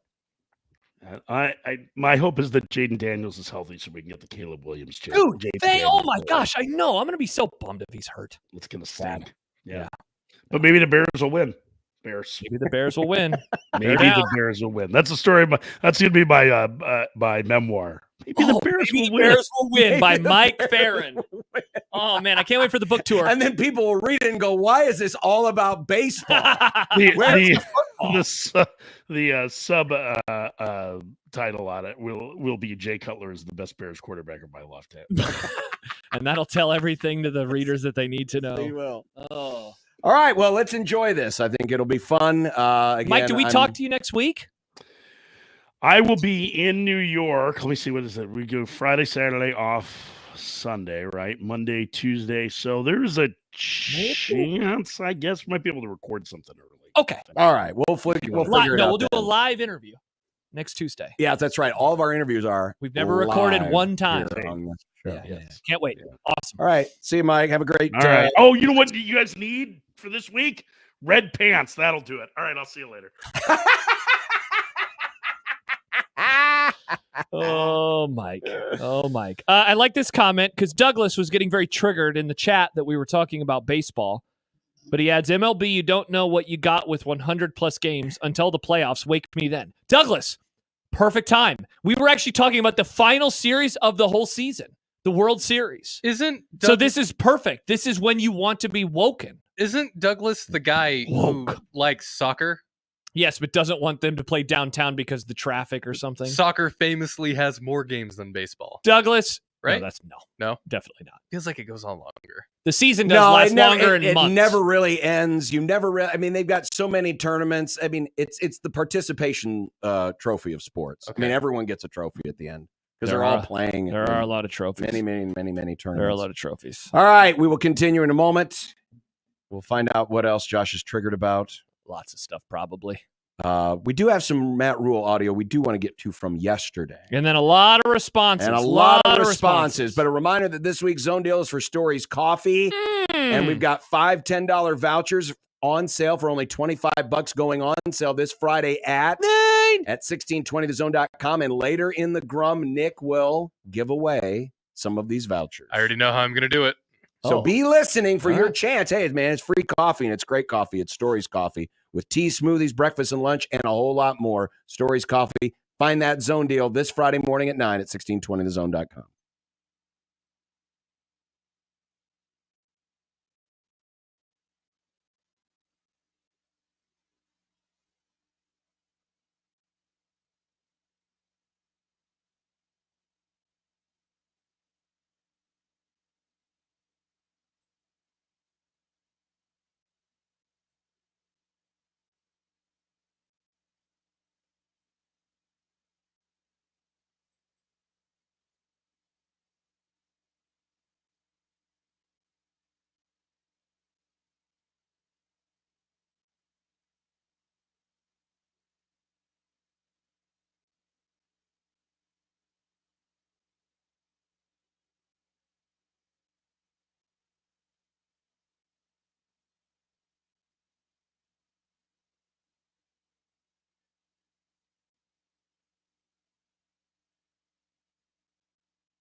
Well, still a little bit of fallout here from the 4 to 6. If you missed it, well, let's play it again just for those who weren't here. So today it's the coordinators and the players' day of media access to the Nebraska football team, and here was the exchange. The question asked from 10-11 sports director Kevin Suits to Nebraska offensive coordinator Marcus Satterfield. Marcus, as a play caller, what's that target number for yards per play that you would aim for? That's within reason.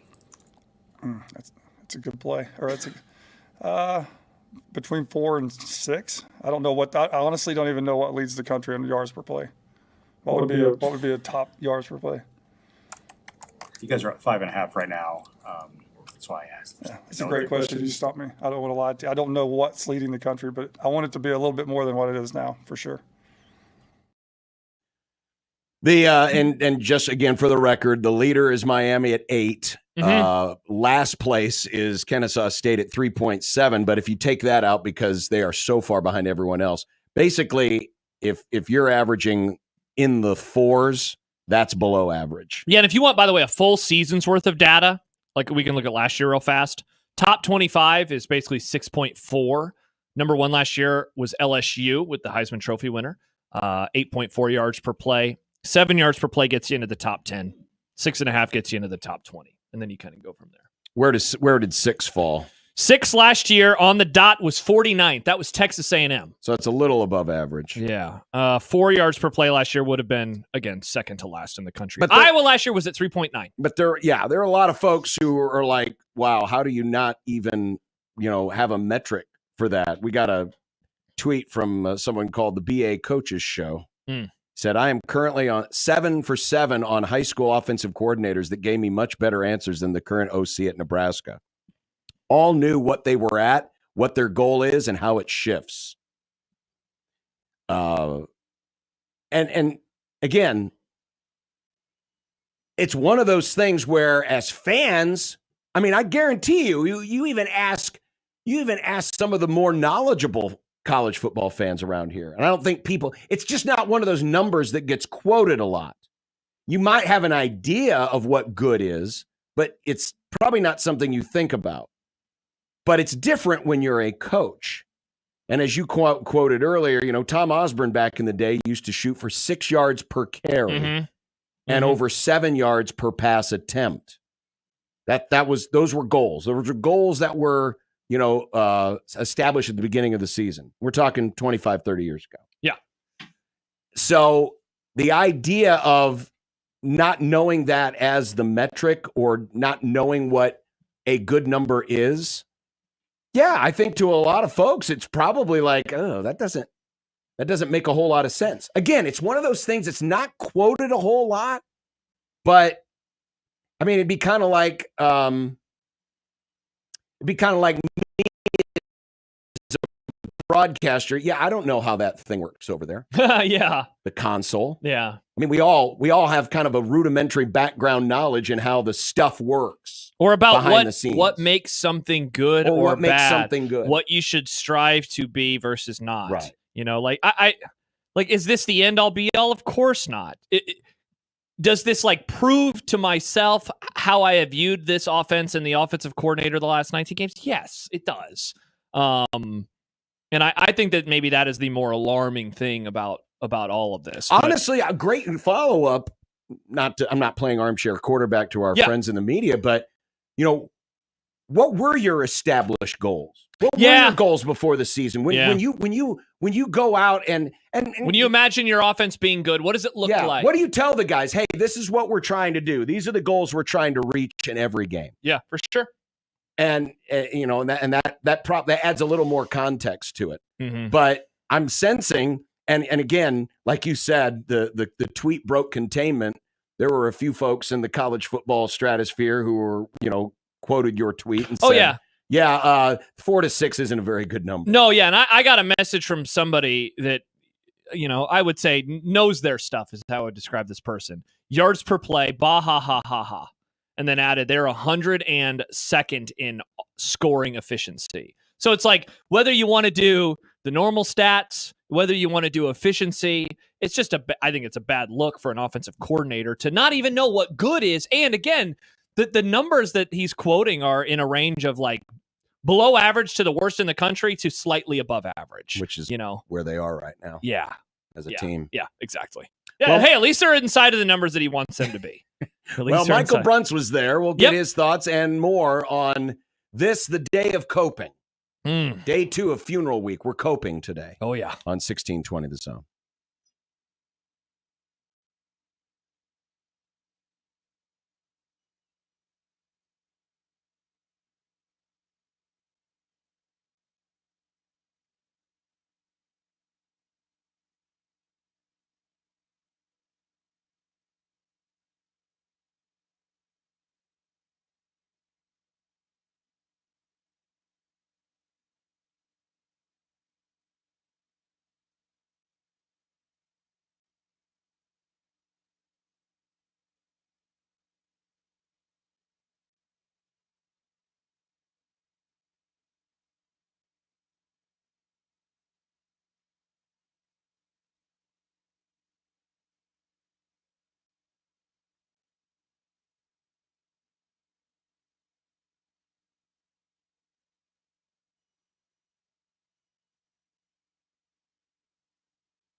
Here's a story of a man named Bruntsy who covers Husker sports, boys and girls, like football and basketball, even weightlifting, like front squats and curls. Then one day, good old Bruntsy called a talk show, and acting on what they thought was a hunch, John and Josh wanted to start a family.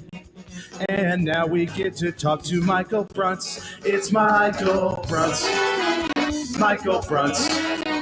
Now we get to talk to Michael Bruntz. Of Husker 24/7, joining us on the 42 Degrees of Source hotline. Good afternoon, Michael. How's it going? Good, man. Not bad. Not bad. Well, you were in the room today. The room where it happened? I'm curious what you thought was the tenor of today's media session with the coordinators and the players. Yeah, I mean it was contrition on the part of the coordinators, and obviously needing to get better. It's interesting with the players. I mean, so much of the conversation is still skewed towards Indiana and not Ohio State. That you do kind of wonder where they're at mentally with everything. I appreciated what did Isaac Gifford say? That wasn't my first ass kicking. I think that's what he said. I mean that's probably true. But yeah, I don't know. It's a bad week to have to kind of find yourself, because just kind of also looking at some of the quotes coming out of Columbus, it seems like they're kind of in at that point too, but needing to kind of make a point on Saturday that the loss at Oregon was a one-off. So I don't know. It's a tough week. I'd put it that way. Yeah, Bruns, not to look forward too much just yet, but I guess I do want to ask you, because we discussed this a little yesterday. The line is what, 25.5, right? Nebraska lost by more than double that. Is it still only 25? Well, I guess they lost by. Is it still there? Yeah, John's looking it up right now. Have they pulled it down yet? But they lost by double that. Like, are you someone who looks at Saturday and okay?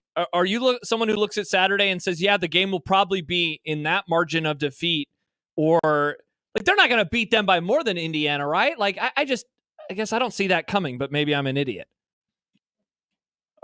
I don't know. Oh boy.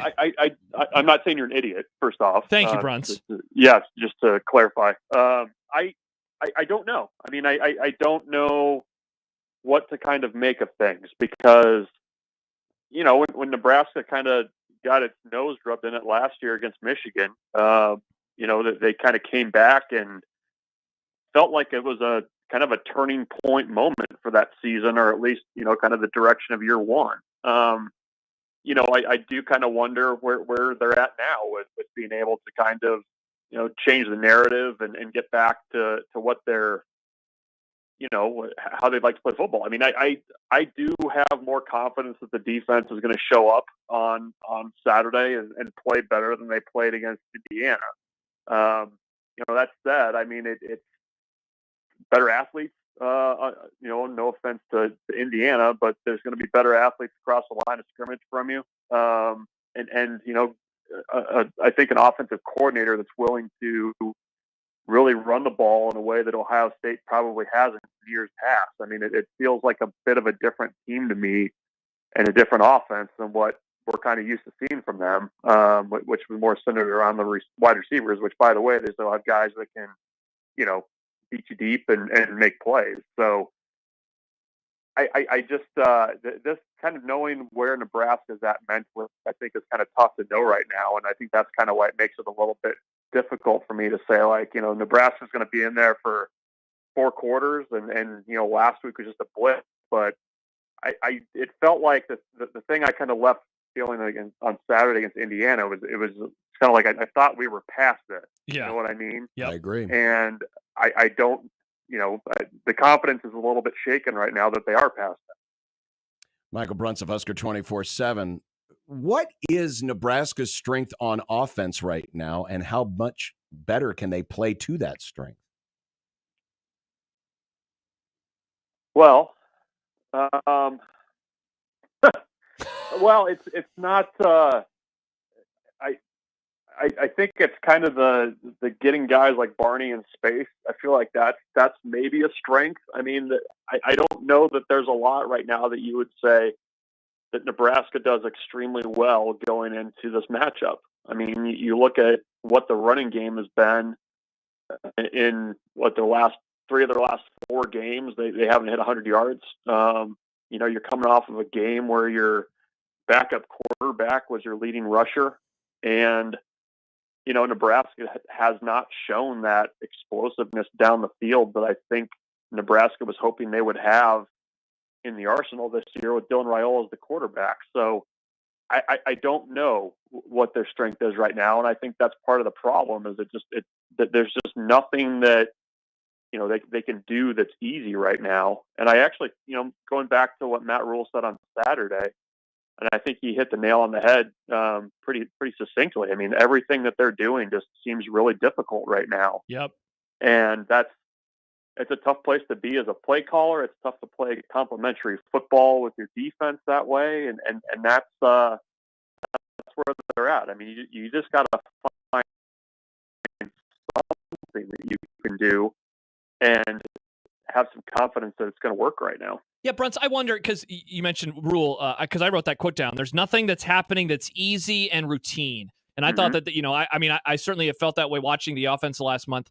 I know that he also said yesterday in passing to a different question that Dylan is fine, but he did have that ankle situation on Saturday. I was talking to somebody yesterday who told me this is now going back to last month, that this is something that he has been working through. I think that something is different about him and how he is not driving the ball, how it's floating on him. And I think that explains a lot. Like, I wonder if you're seeing something similar with him and what that means as well, because this offense is obviously just not one that can dink and dunk their way to success. It makes too many mistakes to try to have a 14-play drive result in a touchdown every time.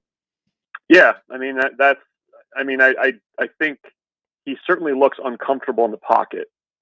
Yes. And I think that's fair to say. I mean, probably since like first half of the Rutgers game, is that a fair point to go back to? I mean, kind of around the time of that pick, honestly, is where things kind of looked a little bit off after that. Yeah. Because even in the loss versus Illinois, I thought still that's his best performance so far. Yeah. And I mean, I think from, we talked so much going into the season about, Nebraska needs to get better around the quarterback. They felt like they had the quarterback that, could lead this offense. And I just don't know that right now there's enough good stuff happening around the quarterback. I mean, I think Dylan definitely looks off at times and certainly rattled. But I mean, if you have wide receivers that, Matt Rule has said are not great against one-on-one press coverage, you have a running game that's very inconsistent and is not able to generate big plays, or it's 6 yards here, 2-yard loss here, and nothing consistent. You're not forcing opposing defenses to really have to prepare for much. I mean, you can play physical on the outside against the wide receivers. You can focus on the run and kind of load the box and make life difficult there. And so, if you're Dylan Raiola, I mean, you're basically being asked to kind of pick apart the defense. And if you're battling an ankle or whatever, just seeing different coverages or disguise coverages or things like that, because he is only 7 games into his college career. I mean, that's a tough way to live as an offense. So, I mean, it kind of goes back to John's question a little bit, where you have to be able to do something offensively that you can rely on, or at least kind of gives opposing defensive coordinators a little bit of pause. So it's I don't know. I mean, it's really a tough spot, and unfortunately for Dylan, I mean, he's kind of having to grow through all that, and it's a lot to handle as a quarterback, especially if you don't have the threat of a quarterback run game. Yeah, it almost makes you wonder if we're going to see a lot more of Heinrich Harburg this week. Yeah, I mean, that was the one time that, I mean, I'm not going to take credit for this, but I mean, Brian Christopherson kind of mentioned that, that was the point in that Indiana game where you throw that look out there, and that was the first time Indiana was kind of like, okay, well, what's this that we're seeing here? I think in order to make that work a little bit more, you do have to put him out there. I mean, you have to show a range of looks and plays that you can do with him at quarterback, instead of just like, we're going to, what do you call it? The Heine dozer, or what do you guys call it? The Heine cat? The wild Heine. Wild Heine. Okay. I wasn't sure where you guys had come down on that yet. Yeah. I like wild Heine. Wild Heine. I like that. But I think in order to make that work, you need to have kind of a range of things that you can do there. So I agree. It's a nice change up. And I would lean on it a little bit more, because I think, especially if teams just kind of only give it a cursory glance in practice the week before game, I think you can maybe find some big plays in the run game that way. Bruns, the concern coming out of this, is it more with the offense than the defense? I find ourselves having another interview where we barely mentioned the side of the ball that gave up 56, and yet I still think that's probably the right tact. Yes, like I said at the Wild. beginning, I mean, I think there's more confidence in my mind that the defense will be able to right itself than what the. I mean, there's much easier answers, it feels like, on the defensive side of the ball than there is on the offensive side of the ball right now. Yes. What is an acceptable bar to clear for Saturday? I mean, we're all just assuming, hey, that point spread, a lot of people, I'm still looking at that point spread saying, I can't believe it's not higher. Easy money, yeah. But what is an acceptable low bar to clear? Can that even be identified? Because it may end up being, just, dare I quote Nick here, vibes. The vibes you get coming out of the game, not so much any numbers you see coming out of the game. Wow. I wouldn't have expected that question from you, John. A big vibe guy. I'm a big vibe guy. Yeah, I don't know. I mean, I think it needs to look better, and not to, you know it when you see it. I mean, I think you're going to see guys in the right place. You're going to see guys playing quickly. I mean, I had a number of texts from people during that Indiana game wondering why everybody was, looking so slow. I mean, it just looked like it just looked off from the beginning. And I think that to me is going to be a sign of progress in this game, and just kind of a check, I guess, of where this team is mentally going into the back half of the schedule. Is if they show up, they play 4 quarters of strong football, and if you lose to a superior team with better talent, that happens. But I do think I would hope that the natural order of things is if you show up and it looks better, you play a little bit better, then you'll be more in a competitive game and not just showing up and collecting participation trophies. But I think, like I said, I mean, this is a really tough week to kind of have to do some soul searching as a program, because even if you play better, it might not look like it on Saturday just based on who you're playing. But I think you'll know by looking at that game if Nebraska's come back from that Indiana loss. I mean, I think that's going to be pretty obvious. Michael Bruns, Husker 24/7. Brunsy, thanks. Appreciate it. Have a great week. You too, guys. Take care. Bye, Bruns. Just something to consider. Yeah. When you look at how good the rest of the schedule is defensively. I was just looking at the same stuff. You have SP, you have Bill Conley's SP Plus. I've got K Ford in front of me, but here are the K Ford defensive rankings. All right. Defensive rankings of the last 5 opponents. Ohio State is 4th. SP Plus is 1. UCLA 71. 58th. USC 50. 60th. Wisconsin 13th. 11th. Iowa 8th. 8th. So I mean, So you have K Ford has 3 top 13 defenses. SP Plus has 3 top 11 defenses, essentially the same number. And UCLA and USC are in that same range. They're both in the upper half. I mean, basically of college football now. UCLA 71. It's low, but it's still upper half. Yeah. But that's what this offense has to get well against. Yeah. Yeah. And this isn't necessarily something we have to tackle today because we got a lot of other stuff we want to get to.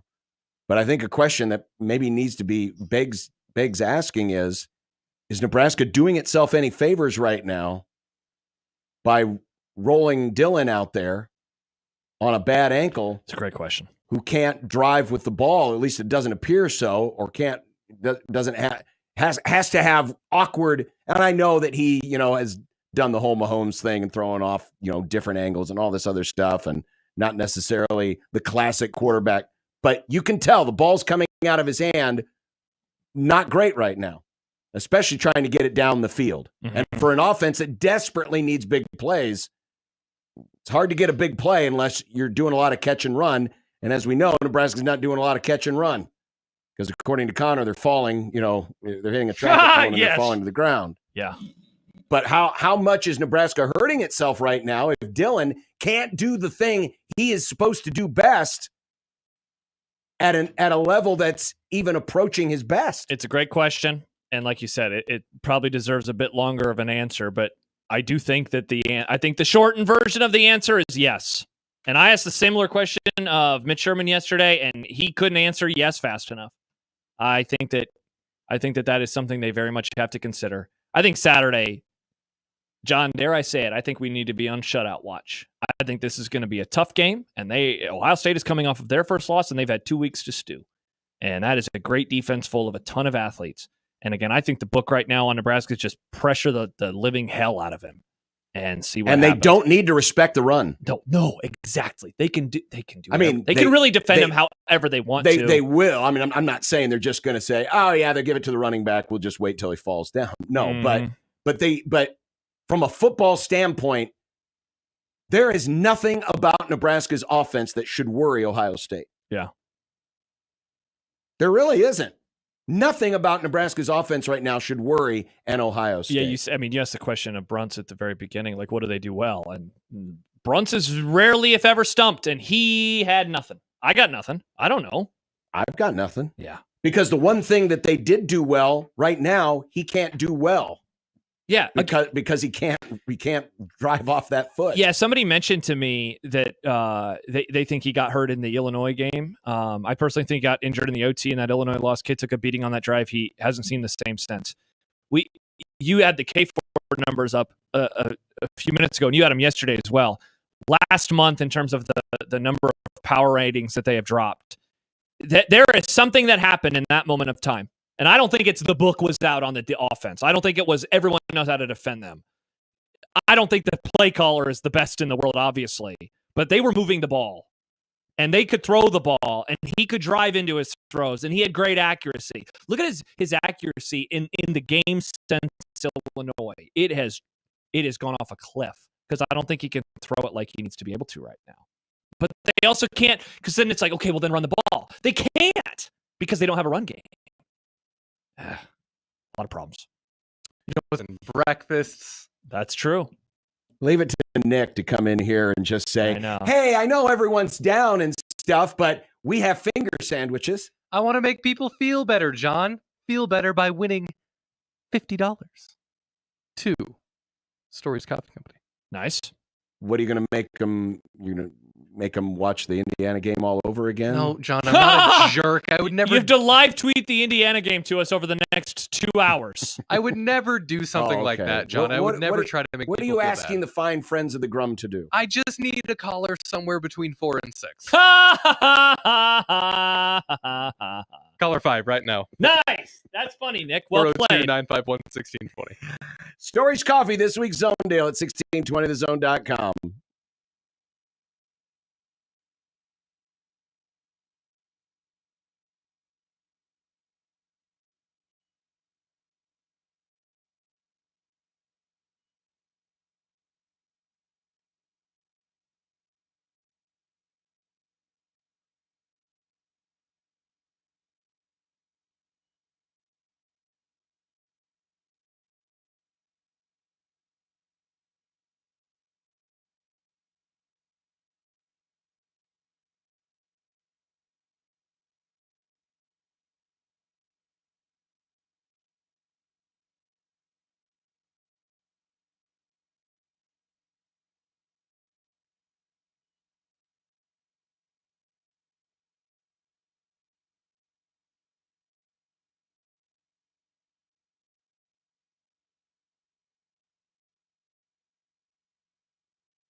Hey, don't forget to enter four-quarter pick'em, $25,000 four-quarter pick'em. Last week's winner, David, got all 10 games. Oh, which means he picked Indiana. Oh, well, he's smart. He is smart. But you, too, can pick 10 games, not against the spread, just straight up. And if you get them all, you could win $2,500, part of our $25,000 10-week-long pool. So make sure you get those entries in, because remember, the tiebreaker is earliest of the tied entries received, which is why you should also subscribe to our email, 1620 the email, because 1620 the email folks already got the games in their inbox yesterday. That's true. But go to 1620thezone.com right now, pick those 10 games, and you could win $2,500 just like David did. And if you're curious to see how we're doing, that's also on the website on that page. You can see how every single person on the zone is doing with a record. So if you ever want to use someone as a reference when you're making your picks, you know? Well, you can't, though. Oh, you can't see our picks? No. Oh. I don't think so. No.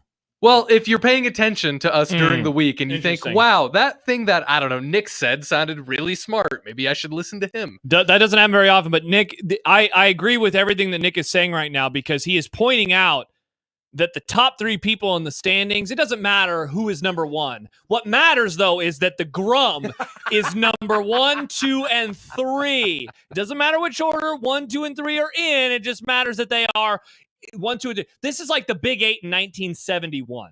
Nebraska, Oklahoma, Colorado. They finished that year 1, 2, and 3 in the AP poll. Very good. Some producers that some people find very funny, and they like his oddness in a segment about news, might be in last place. So tough look for that guy. But not tough look for us, as we're all one together. And some of us are more one than others. It's like Animal Farm. I knew that was coming. It's like Animal Farm. So anytime Saturday happens, a game like Saturday happens, we get a lot of correspondence. We just can't get to them all, because usually the Monday after such a debacle, it's mostly us. Yes. Well, we thought we needed to catch up on a little bit of the correspondence from this week. I wanted to start with a letter from Max, an email from Max into the Equitable Bank inbox. Hello, Max. Remember, at Equitable, they take banking personally and answer the phone on the first ring. John at 1620thezone.com or Josh at 1620thezone.com. Guys,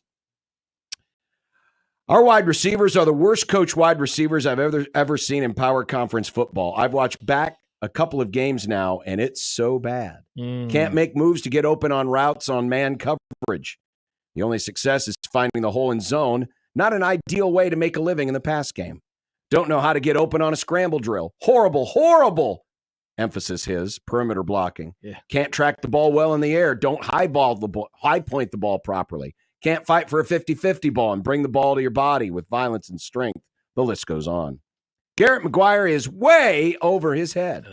Indiana's wide receiver core played simply outstanding in comparison. Very disciplined in the basics and fundamentals. Our wide receivers in Nebraska are athletic. They're big, they're skilled, but they are horribly coached. All this to say, I think there's a number of assistants on this staff that are just not getting the job done. That's from Matt. Hard to argue with a lot of the stuff there. We hit on Tiny Baby Boy a little bit yesterday, and the performance of the wide receivers. Like, look, I'll keep bringing him up because he was the player that I was most excited for this year. Jamal Banks coming into this season. Not a burner, not this, chuck it deep guy, but he uses his body, 6'4", 220-ish, and he is able to get the football. And right now, while he is averaging more yards per catch than he did last year, in terms of his production per game, whether it's catches per game, yards per game, it's down. It's very, very much down. Nayor, I think he was always going to be the bigger wild card of the two, given his injury history, given that his best season is now so long ago. I certainly allowed myself to drink the Kool-Aid as we got closer to the year, given that he was performing admirably and very, very well in practice.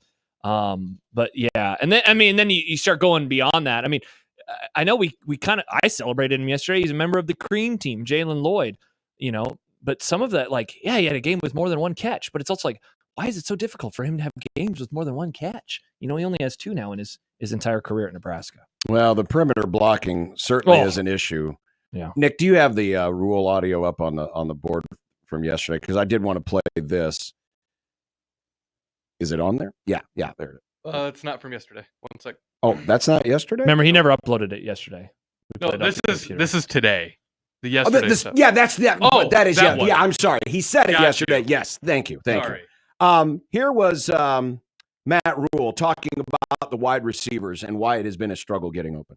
But I do think that when we're getting pressed and press man, we're not doing a good enough job. I mean, we're not doing a good enough job of getting releases and getting off press. So I think it's twofold, right? I think it's kind of like I talked to you guys about last year. If you give us zone coverage, we have guys running wide open, right?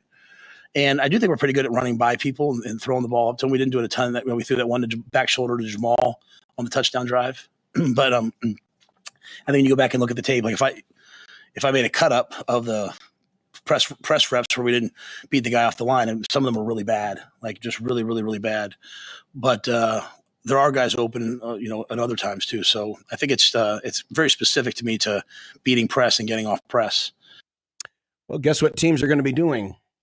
That. A lot of that. And by the way, it should be easy to get open in a zone. I mean, that's literally what a zone is. The key to making the zone work is you're getting some pressure on the quarterback. You're also helping yourself out in other ways as well. But yeah, you're going to have guys open there. But if you're getting pressed up at the line of scrimmage and you can't get off of that, and it's disrupting the timing, or it's disrupting just where you can run your route, what else are you going to do?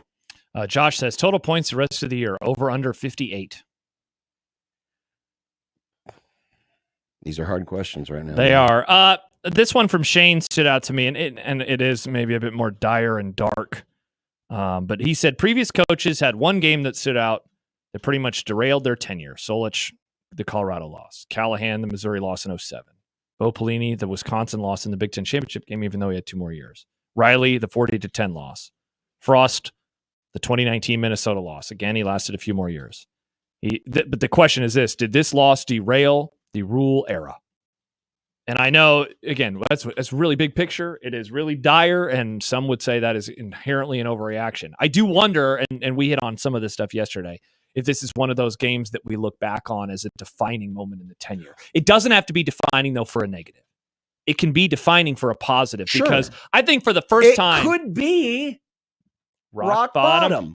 It very well could be. We won't know until you don't know it in the moment. Down the road. Man, I think that if there's anything that I have appreciated coming out of this game is that we have finally had what I think is like the healthiest conversation yet about the offense and the offensive coordinator.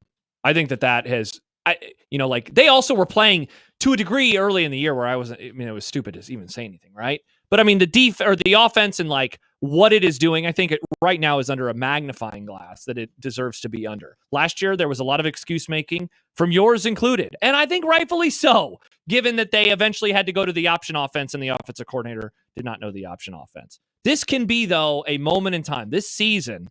And especially if it continues to struggle in these last 5 games and the record, even if they do make a bowl game, but it looks a particular way, it does allow you to say, okay, we improved, we got the extra practices, we're better as a program, but it was not good enough. And that's what I'm hoping that this season ultimately is going to turn into, where there's no resting on your laurels. I think Matt Rule is a serious person, and I think he runs a tight ship. I think he runs a serious program. I can't imagine he's going to look at things and say, this is the way we got to keep doing it, whether it's special teams, whether it's offense or wide receiver blocking, whatever it is. They can't keep doing this. No, they can't. There's no question in my mind that this game does represent something. The question is, what does it represent? Does it represent a bottoming out or a point where some reassessment needed to be done, some necessary change needed to be done in order to achieve a higher level? Or is it a sign that the foundation is cracking? That's the question. There's no question that last Saturday represents something. Yeah. It's how this group responds, both in the near and the long term. Because again, you can't look at this week, you can't look at this Saturday and necessarily, I just, barring something wildly crazy good happening, I don't think you can look at this Saturday much as any kind of a barometer on how they respond. Maybe you can, but if it goes how I think it's going to go, I'll do my level best not to overreact to it because it is Ohio State. And listen, even if they would have won on Saturday, or at least played competitively on Saturday, what happens in Columbus could still happen in Columbus. It's just how it's received will be very different based on what happened before it. And unfortunately, Nebraska's trending. They've been trending in the wrong direction. Yeah. The offense has been getting worse. The defense, definitely took it on the chin. Special teams has been bad.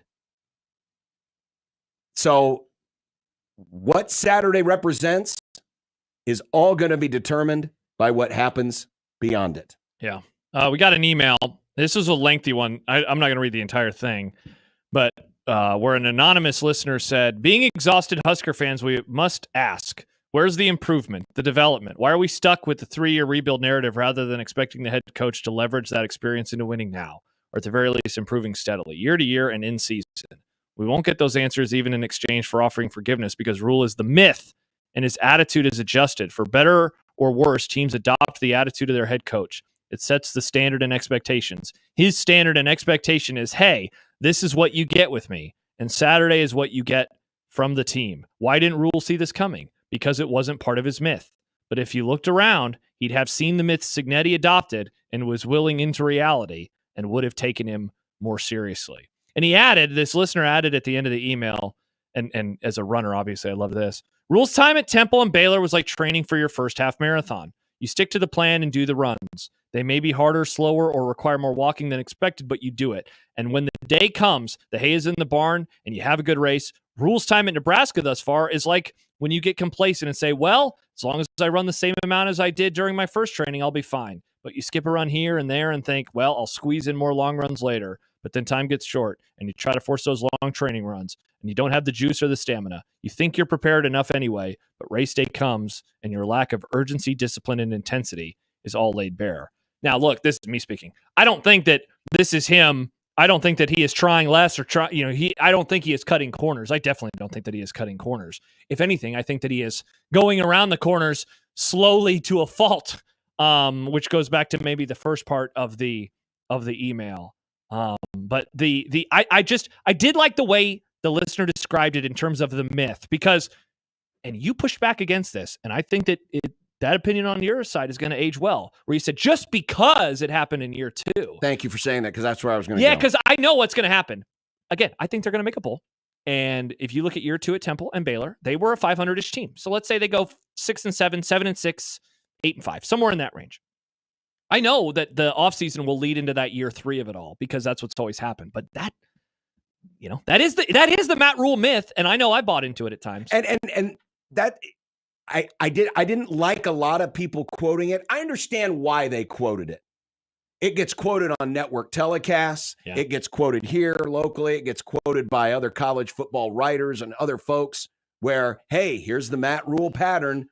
Bad the first year, better the second year, peaking the third year. Look at the record. And it's true. I don't like to hear it when the coach himself is doing it. Yeah. Because if you want to call it the Matt Rule myth, it's like buying into that, because you know that not every situation is the same. Temple, in the days before the transfer portal and the current climate of college football, is different than Temple now. Baylor, in the days before the transfer portal and the climate of college football, is different then than it is now. Those conferences, the AAC, the Big 12, are different from the Big 10. Not every situation is the same. It can be a nice, look at this coincidence of how it works, but it's no guarantee of future results. It's just a pattern. And in my opinion, you need a lot more data points. You'd need a lot more stops along the way. Instead of looking at it that way, quite honestly, I'm more impressed by what Curt Cignetti did. Wherever I go, I win. Boom, they win. Yeah. Right away, just win. Yeah. But again, it was no guarantee that they were going to do it. You still got to go and do it. And I don't like the idea that, well, it worked that way here, so it has to work there. No, it's about change. And that goes right on down to, how you use the portal, how you use NIL. Whether you like those things or not, those are realities. Those are realities you have to deal with today that everybody else is dealing with.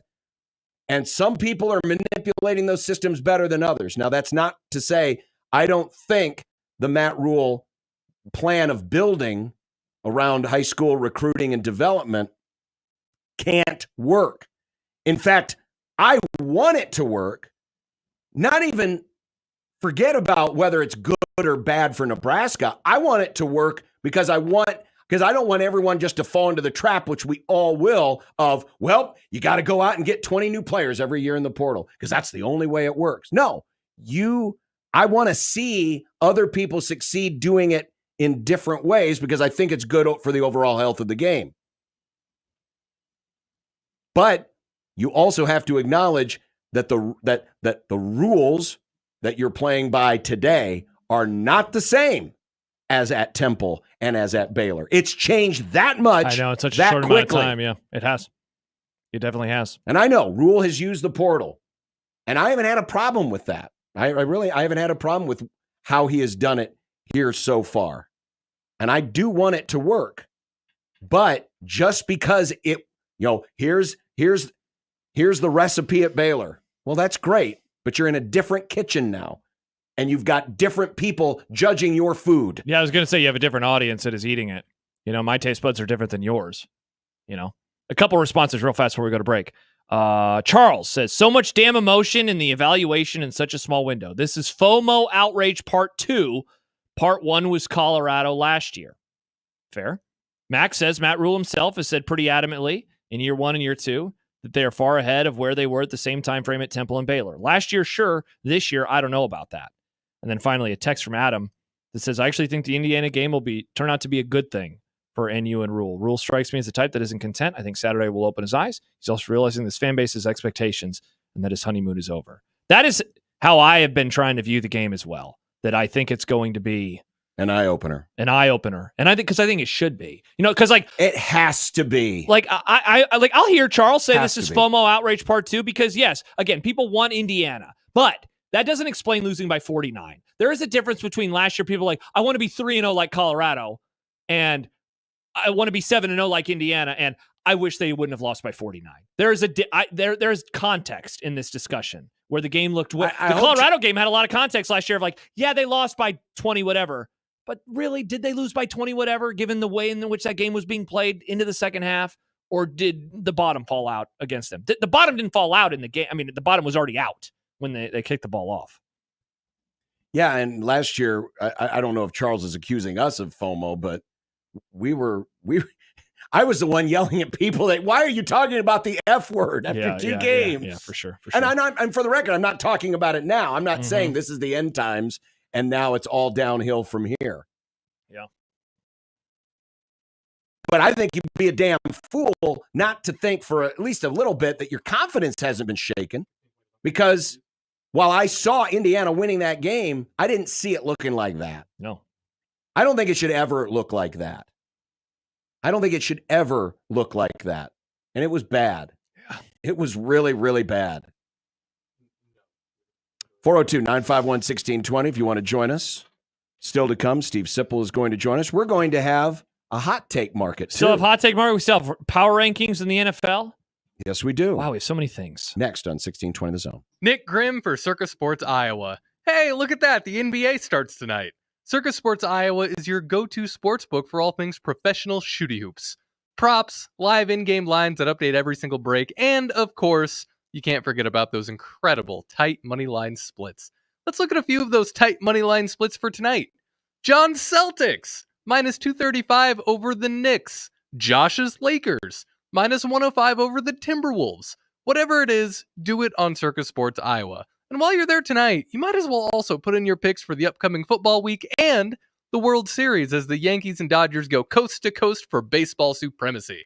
Download the sportsbook that lets you bet like a pro anywhere in the state of Iowa and that has all the hospitality of Las Vegas at your fingertips. Download Circus Sports Iowa today. If you or someone you know may have a problem with gambling, call 1-800-238-7633.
Hey, don't forget Creighton men's basketball, the exhibition game this Saturday at the CHI Health Center, and we've got tickets, 4-packs from the Connor Happer Show. So be listening to Happer, and don't forget we'll have the call of the game right after Big Red Overreaction. It'll start at 7. How great is that? That Yes. there's no overlap, There's no problems. overlap. Thank you, Fox. Does this mean now we don't have to deal with any overlap for the whole season, for the rest of the year? I have no idea. Oh, okay. I haven't even thought about it. Okay. All right, hot take. An SEC team with more losses will get in over a Big Ten team with fewer losses. Like who over who? Well, let me bring up our good friend Kelly Ford, kfordratings.com. This is on his website right now. This is his percentage chance of all of these schools being in the at-large conversation. Now, what does that mean? What does conversation means they're in mean? the conversation. Okay, my ass. Oklahoma's not in the college football playoff conversation. Okay, but it's less than 20%. Yeah. That's what it's saying. Get those doobies off the list. Would you let me spill out my hot take? Sorry, this is your hot take. The bottom line is this. You've got Texas and Georgia and Bama and A&M and LSU and Tennessee all in the conversation right now. In the Big Ten, you got Ohio State, Penn State, Oregon, Indiana. Now, some will say, well, Illinois is still in the conversation. Illinois doesn't even show up on this graphic, by the way. Yeah, what the hell, Kelly? We thought you were a friend. My point though, is this. I think because especially in 2 of those Big Ten teams, and I'm really looking more specifically in Indiana, more on this in a minute. You're looking at Indiana. Weak conference schedule or weaker conference schedules. They got an easier draw. Non-con too. And weak non-con. And those things are going to matter. And so a team like perhaps an Ole Miss, or it could be LSU, or it could be Tennessee, will be able to say, oh, but wait, we played a much more difficult schedule. I could see a 3-loss SEC team eking in over a 2-loss Big Ten team. Especially if that school is I was going to Indiana. say, it seems like it's only if the Big Ten school is Indiana, though, right? 3 losses not getting in over Ohio State, Penn State, or Oregon. Penn State possibly.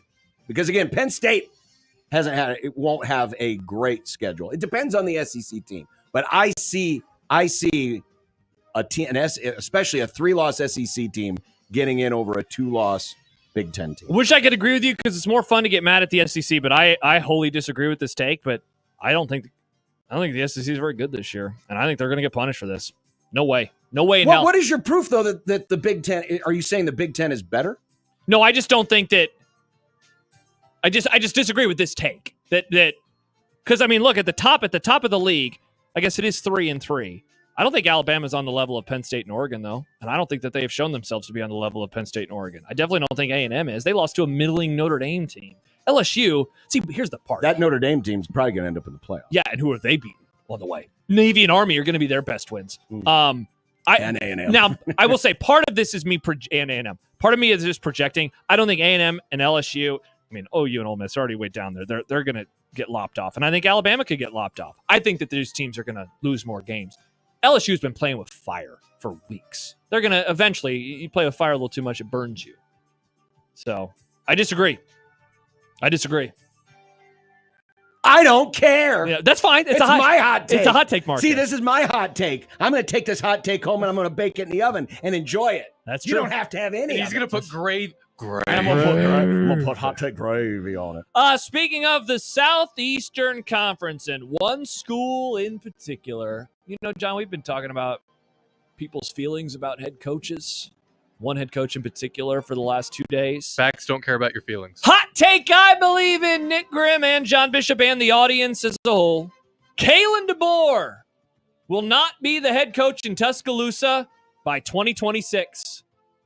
He has a year and a half remaining as the head man in Alabama. John, you remember how fast... He hasn't even coached 19 games yet. He has not even coached 19 games. You remember how fast things turned on Mike Riley to the point where body language, sideline interviews, post-game press conferences, all that was discussed to the point of silliness.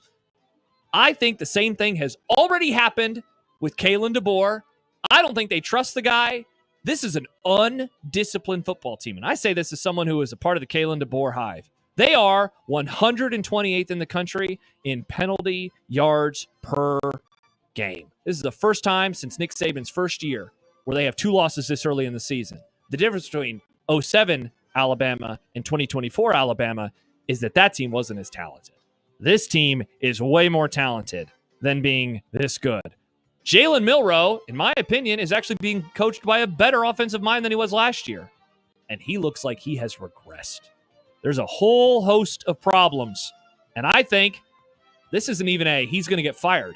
I think he might do what coaches did in the early portion of my life, scoot on out of town. I think he'll be gone by the 2026 college football season. Jeez. See you later, DeBoer. You want to come to Nebraska and be OC? Or go somewhere else, I guess.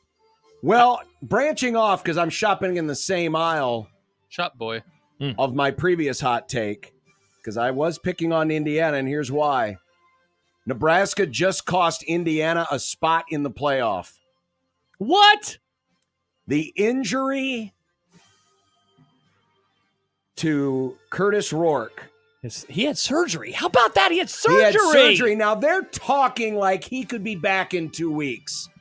I don't think so. Don't they glue his finger back together? I don't think that's going to be the case. And so Taven Jackson, who, he looked good against Nebraska, but what does that mean, given how badly they were beaten on that day? This could be a real interesting week coming up for Indiana. How can they handle success? Wow. Washington could be ready for Bear. And, oh, by the way, you still have Ohio State looming. And I don't think 2-loss Indiana gets into the playoff unless other things first happen. Hot take, yeah. Exactly. I think that hit by MJ Sherman, cost Indiana a playoff spot because that offense will not be the same without Curtis Rourke. That's my hot take. So when we do this game, we're going to do this game in predictions on Friday. You're taking Washington, it sounds like. I may. I haven't decided yet. What's the line on this game now? I may. 6.5 points. It's too bad it's not 7.5 because you can put that in your little Superdog thing. I could. Hot take that I could be talked into as the NFL music hits in our little doohickey here. I guess all these songs are NFL songs, aren't they? Yeah. These are all NFL songs, aren't they, Nick? Yes, they are. By the end of the season, the Derrick Henry signing will be viewed as the most impactful free agency pickup in at least a decade. Now, you would probably say, Josh, this isn't even that big of a hot take. Josh, this isn't even that big of a hot take. Because he's been really good. He's been the best running back in football. He's having one of the better running back seasons in quite some time. He's having his best running back season, is he not? So the part that I could be talked into is that this is going to lead them to the promised land, which I could very much be talked into that. We're going to do our power rankings in a moment, and we'll talk about the Ravens, I know, because they'll be in both of our top fives. This offense was already really good. They had Lamar Jackson. They've had good tight ends. They've had solid receivers. And, of course, they have a great running game. But the great running game was, in my opinion, built more on the quarterback and the math issues that he causes. Now the running game has gone up this entire extra level. And it's being done with a running back. And take those coals and hold them to the fire of Jerry Jones' feet for not even going after him. Nobody went after this guy. What were they doing? I guess I get it. He was 100 years old. I didn't see this coming either. But this is going to be viewed as the most impactful free agency pickup since Peyton Manning to the Broncos. Was that a trade? I don't even remember. That was a trade. Then I don't know when. This is a huge pickup because I could be talked into the Ravens lifting up Vince Lombardi's trophy. Because if they get to the Super Bowl, they're winning. They destroy every time they play NFC teams. They run them off the field. It is crazy. Well, it didn't help that the Bucs lost both their receivers. To be fair, night. one of them was in the last minute of the game. But yes, the other one sucked. Yeah. The Evans injury changed a lot. That sucks for my guy, Baker Mayfield. I felt bad for Bake. Yeah, me too. Oh, he had no business throwing that interception in the end zone. Sean writes, John's body is shaking. I assume he's tapping his foot on the floor. He is. No, it kind of looks like he is sugar. doing something naughty because you can't see his right hand. Is that true? I need to rewind the video stream. You're a righty, John? Interesting. Yeah, but you haven't shown what's going on with your pants situation right now, John. They're on. Stand up and prove it, John. They can be around your ankles and still on, John. I'm sitting in the damn chair. Dumb debates. Down by my If your ankles. pants are around your ankles, are they still Weirdo. on? Levi in Colorado says, wasn't Peyton a free agent? Yeah, how did he go? I thought Peyton he Manning got to traded. Broncos. Let's see.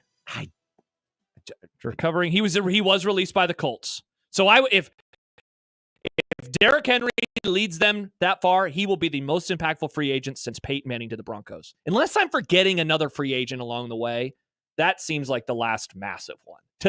He led them to 2 Super Bowls and he won. He led them to a Super Bowl win. Wasn't Odell Beckham a free agent when he went to the Rams? Damn you. Oh, wait, do we have any Rams talking content today? No. Trade the people's MVP to Dallas, John. We don't have any OBJ.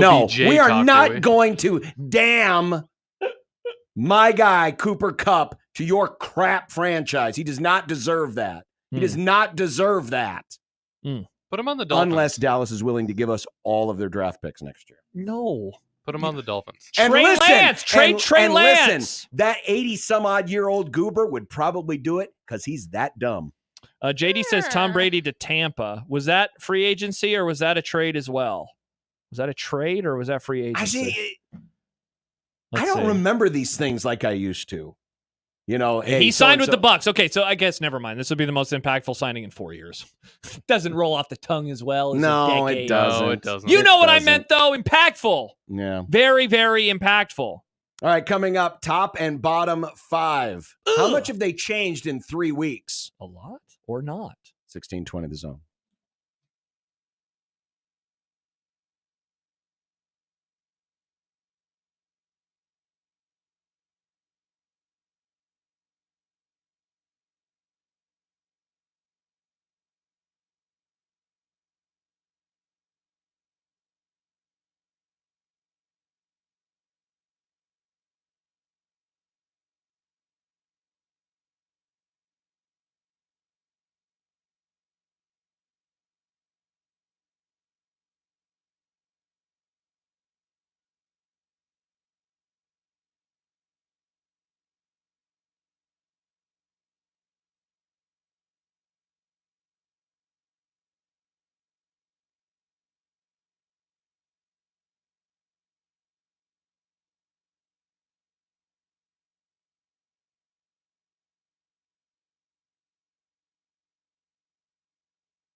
John's a jerk. I'm not a jerk. What happened? He's crushing my hopes. I and wasn't my crushing. I dreams. wasn't crushing it. I was just giving you. Oh, were you facts. talking about the Dolphins? No. I mean that too. Thanks, Josh. No one wants to talk about the Dolphins right now. Oh, we were talking about the better. Speaking of that, will the Dolphins show up today? Oh, but not in the top 5. No. So we did this 3 weeks ago, and here was our respective NFL top 5s 3 weeks ago. I had Minnesota, followed by KC, Baltimore, the Lions, and the Bills. Josh had the Bills, Buffalo, the Lions, the Vikings, the Ravens, and Washington. Yes. So I didn't even have the undefeated Chiefs. You did not have the undefeated Kansas City who have Chiefs. still won. And they're still undefeated. Still undefeated, even by though the their way. quarterback now has a negative interception to touchdown ratio. Yeah, 2 more picks and touchdowns so far this year. Exactly. Here is the current top 5. And the agreement, boys. A little more agreement this time, including on the top 2, the Detroit Lions. Yeah, you know, and there's a part of me that wonders if I'm actually being too low on the Ravens. I just continue to think back to what I like about this team and the way in which they play football. They run the ball, and both teams run the ball down your throat. They can if they want to. They are just so damn impressive. But yeah, I'll give it to the Lions. They don't have a stinker loss on their schedule. Interesting. Wait, who did they lose to? Who did the Lions lose to? Wasn't it Tampa? Tampa. There was a stinker in the terms that they lost by a lot, but they lost to a good team. Whereas the Ravens did lose to the Raiders. Are the Ravens doing well enough to where you would say that Lamar Jackson is the second best quarterback in the NFL right now? No, he's not Josh Allen. Damn it. Yeah. No, I mean, hell, in terms of this year, Mahomes is not playing the best quarterback. No, he is not. No, absolutely not. It's totally resume based if you're going to have him number 1, which I still would. Fair enough. I mean, quite honestly, the number 1 quarterback in the NFL is Jared Goff. The man does not miss a receiver. Yeah. His completion percentage is nuts. Yeah. I mean, no Dak Prescott. And that is a high level offense. The only thing that concerns me a little about the Lions is defensively. But when you look at the Lions wins. I mean, going on the road after you basically, I mean, the Dallas game, say what you want, good, bad about the Cowboys. No, don't say anything about them. Let's ignore them. But that was an emotional win for Detroit in a lot of different areas. Yeah, they did a million trick plays. Their best player broke his leg. Exactly. You know, they put a lot into that. And it's easy to, get, caught up in it a little bit and have a hangover effect. Yeah. They fell behind 10 on the road, came back and took 2 different 11-point leads against the Minnesota Vikings, who a great if defense. They had not lost, I would still have them number 1. Yeah, I mean, their resume in terms of who have they beaten, but who they played, the Vikings have had the toughest schedule so far. It is full of playoff or former playoff teams that if they get it together, division champs. They have played, in my opinion, the best teams in the NFC, the Lions, the Packers. They've played a division champ in the Texans. Look, I'm not obviously super high on the 49ers. They played them and they beat them as well when they were semi-healthy compared to what they are today. Vikings are very, very impressive. But yeah, I trust their quarterback less than I trust the teams above them. I am surprised that you have them at 4 behind the Chiefs. Is it just record? The Chiefs are undefeated. The Chiefs find a way. They always find a way, and that defense is playing really, really well. Yeah, I could be talked into Minnesota over ahead of Kansas City, but basically how I looked at this was, who do I think in a 1-game playoff would beat the other? And I trust the Chiefs to beat Minnesota, but it's very, very close. And that's why I have the Packers at number 5 instead of the Bills. Also, I think the Packers have consistently played better, and especially as of late. They were -3 in turnovers to the Texans and should have lost that game and still won the game. Buffalo, to me, just there's something about them. It's not. They play with their food a lot. It's not quite there yet. Still a very dangerous team. So I would still consider them. Are we being idiots for not having the Commanders on here, or are we taking into account the Daniels injury too much? And obviously their defense is still need to see. This week will be interesting. God, I hope he plays, man. I want to see him play because even though I hate him, I want a reason to buy into them more than I have so far, but it is still a rookie quarterback. Like I don't expect a rookie The quarterback. Commanders are kind of like Indiana. They've walloped a lot of they weaker really have, teams. yeah. And this week will be real interesting. No, I think Green Bay's playing really well on defense right now. And hey, they survived the stretch without Jordan Love. Exactly. The Commanders, real quick, they're coming upon a really interesting part of their schedule. They have the Bears that you just mentioned. Then they have the Giants. Then the Steelers, who, say what you will about them, they win a lot of games.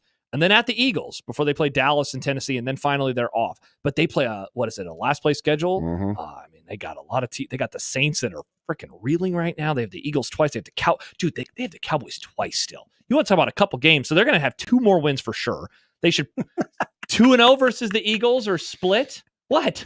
I'm not sandbagging. Stop it. They're not good. Look at them. Look at them on the little computer EPA tier. Let's see if they show up in Josh's bottom 5. Here was the bottom 5 from 3 weeks ago. Yeah. I had the Jags were the worst, the Dolphins second, then the Titans, the Panthers, and the Giants. Yeah. You had the Dolphins as the worst, then the Patriots, then the Jags, then the Browns, then the Panthers. So we had a little more disagreement here. Yes, we did. I didn't have the Browns. You didn't have the Giants. Yeah. I didn't have the Patriots. You didn't have the Titans. But you're right. I did not put the Cowboys in my bottom 5. Did you put the Cowboys? No, you didn't put the Cowboys in your bottom 5 either. Of course not. Why did I not have the Dolphins? I screwed up by not having the Dolphins. Why don't you have the Dolphins there? Good question. What's I don't know. wrong with you? I don't know. I think the Jets are maybe more embarrassing, so I guess I put The Jets. The Jets are, yes, the Jets are more embarrassing. embarrassing. They should be better than they are, but I would still team trust the Jets to beat any of the teams in my bottom 5, which are, in order, Pats, Dolphins, Titans, Panthers, Browns. Yeah, and I had Pats, Panthers, Browns, Titans, Jets. The issue, your team is embarrassing because they're putting a quarterback with scrambled eggs onto the field. Yes. And he's not going to wear a Guardian cap. But the Jets are more embarrassing because they're the freaking Jets. The Cowboys, I very much considered them. I wasn't close don't to worry. considering When we them. do this whenever, maybe we'll just start doing this on a weekly basis. Whenever we do this again soon, they're going to show up in here at some point in time for me. I probably should have had the Dolphins. That was a mistake. Patriots unequivocally now have taken over. They suck. The Jaguars are horrible, and they dominated Yes, the they did. Patriots. The Patriots are a tire fire. The Panthers, how about them? They're making their move to remind us, hey, we won a game, but don't worry. We're also still really, really Yes. bad. And those teams, they play, right? The Panthers and the Patriots play overseas. Is that the Germany? Or no, the Panthers play the Giants over in Germany. And everyone made the joke. What did Germany do to deserve this? Well, we know the answer. We all know the answer. That's the over, by the way. So yeah, the Browns, honestly, the thing that might get them out of this is that Deshaun Watson's no longer their quarterback. They might benefit from that. They might. Yeah. So there you go, our top and bottom 5. What a sport. What a sport. Coming up next, Steve Sipple. Oh, boy. Yep. We'll find out what he thinks. And I wonder if I can stump him on the same question I stumped Bruns on. Yeah, that's a good question. Hey, what does Nebraska do well on offense right now, and how can they capitalize We on should it? ask him the pants question. If they're around your ankles, are they still pants? Dumb debates. 1620 the zone.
It'd be nice to have a boat. Throw. It would be nice to have a boat. Throw. It would be nice to have a boat. Throw. It would be nice to have a boat. Throw. It would be nice to have a boat. Throw. It would be nice to have a boat. Throw. It would be nice to have a boat. Throw. It would be nice to have a boat. Throw. From your mom.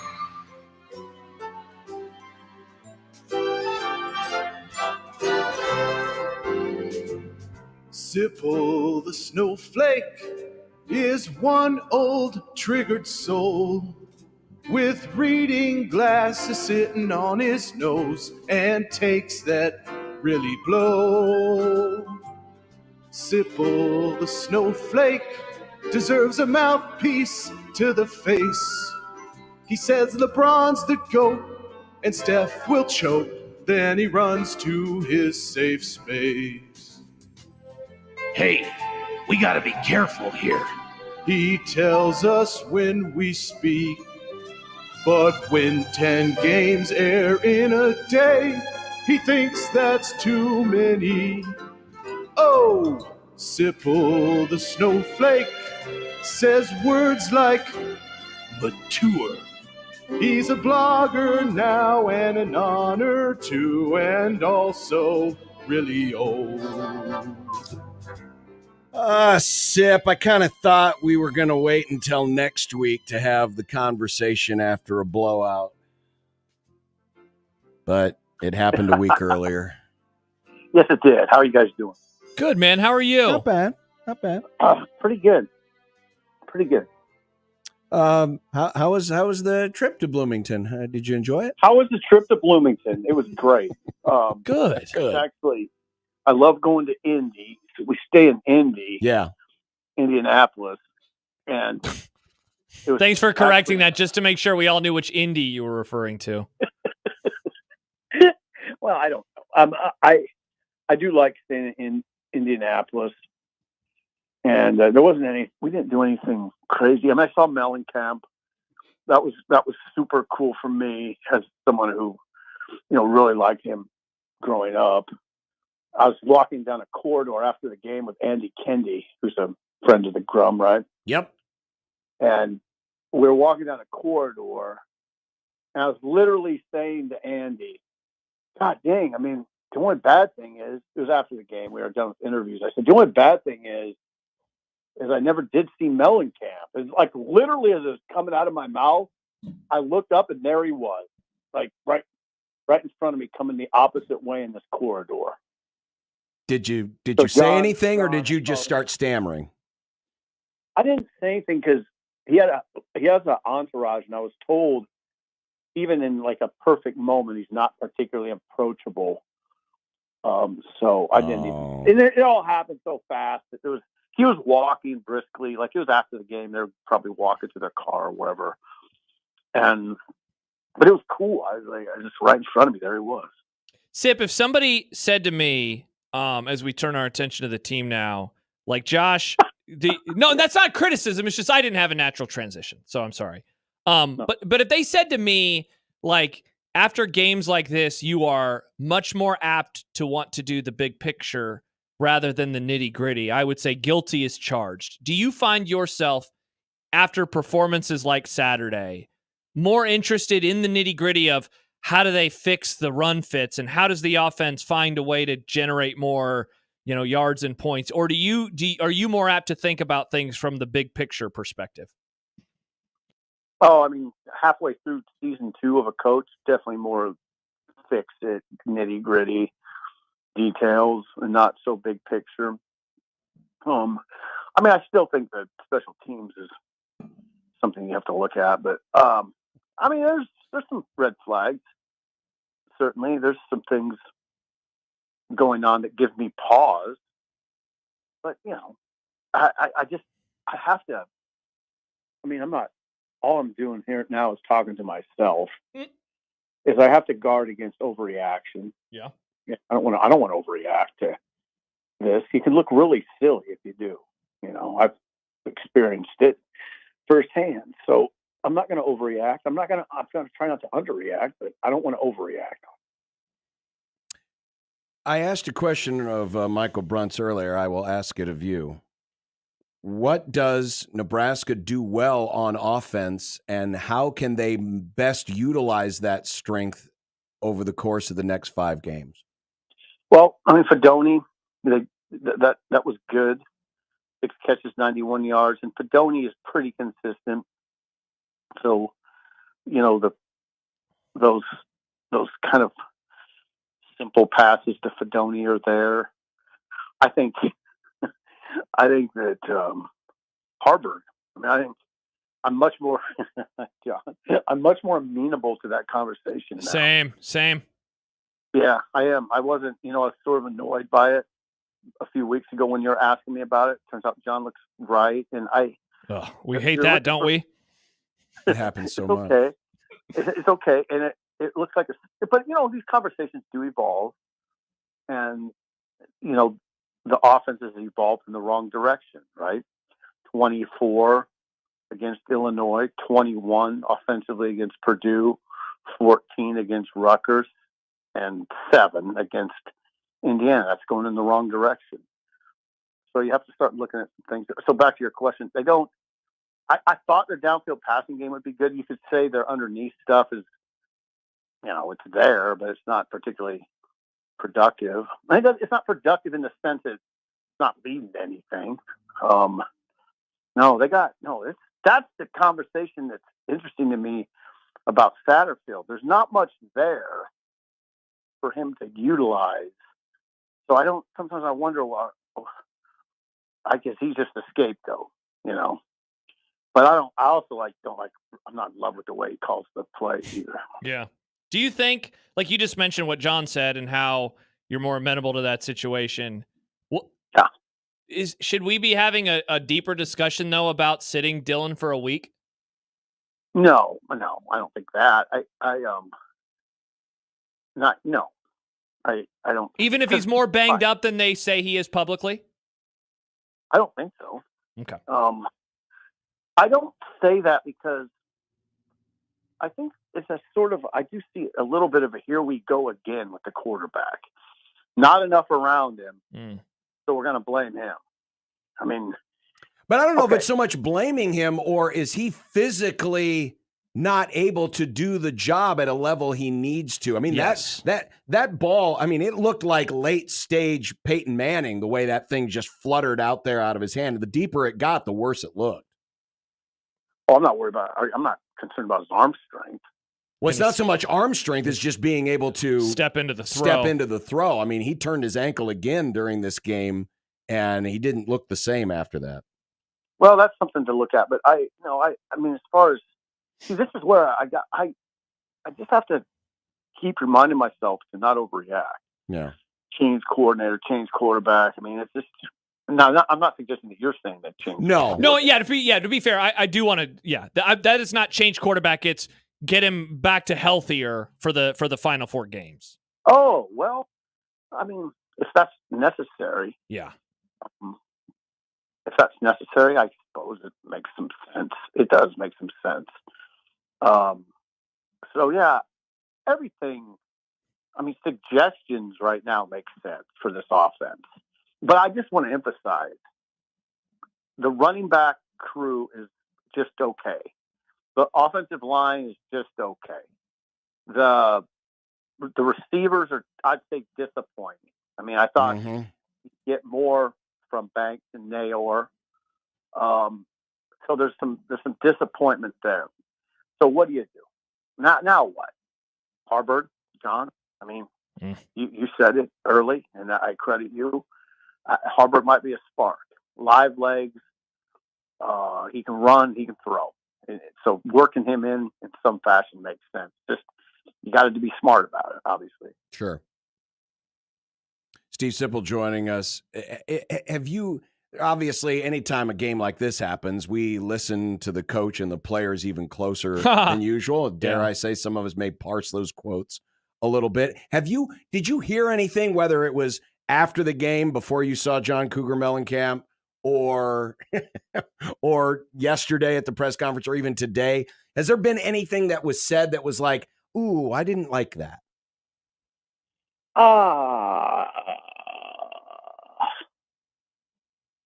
No, just a lot of interesting comments. Like, I was interested that Rule is very transparent, and he tells you what's the matter. And for instance, talking about the corners like that, what were the problems on defense as you watch the film? What shows up? The corners. Well, the corners gave up, completions on 12 of 13 targets, which is, I would characterize that as a nightmare for the cornerback crew. Yeah. And each of them gave up a touchdown pass. Each of the top three, Hill, Buford, and Sierra Wright, each gave up a touchdown pass. Those three guys gave up 12 catches on 13 targets. Okay, but big problem. Going back to no, I don't know. Not necessarily. I know there's some quotes that people are sort of picking out, and it's sort of easy to do with Rule if you just do it that way. If you just pick out part of a long answer he gives, usually he's pretty good about kind of bailing himself out within a long answer. He is. So you can pull some stuff out individually and say, "Oh God, why would you say that?" But he'll usually spin out of it pretty well if you just keep listening. So, Sip, what are you expecting on? Does that make any sense at all to you? No, it does. It does. The idea, you're right, because sometimes he will talk himself into a circle, and you think, he's going in a wrong, and then like you said, he'll pull out of it. He's almost like, he's like Tom Cruise in Top Gun. They'll do something daring, but at the last minute they'll pull out. You just hope that, at some point, whoever's sitting in the back, that Goose doesn't hit his head on the canopy and die. Ow. Right. Sip, so what are you expecting on Saturday? And is this one of those games that you find yourself, it's like difficult to talk about before it happens, just because, like, we all break down games in a very particular way, but breaking down Nebraska, Ohio State, expecting it to be the traditional, how do they win, seems pretty futile. Oh, what do I think? I'd go in with an open mind because of the Indiana game, which I had I would never have guessed what was going to happen happened. Like, I never would have guessed 56-7. So in that sense, I go in with an open mind. Now, some of the reason I'd never had a good feel for the Indiana game going in, really coming out. I did not have a good sense of Indiana. But who predicted 56-7? Just tell me that. Well, So we have one listener that claims that they did. They picked 52-14. Right, yes, but you're right. Generally, Wow. no one was talking that way. Yeah. I mean, that's an amazing pick. Nick picked Now, 35-13, and we thought he was being way too negative. Yeah, and I did watch Ohio State against Oregon, and I kind of tell you, I was not blown away. I don't look at this with the sort of the doomsday attitude I think most people do. Again, I'm going on one half of football against Oregon, but the pass rush wasn't great. The rushing attack wasn't great. Quarterback looked.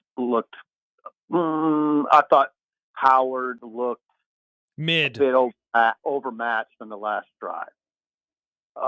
So, I mean, it's going to be hard. It's going to be hard. What makes this game really hard? I mean, there's a couple of things. They're better than you athletically. They're better than most people athletically. They have better players than you. They're bigger and faster.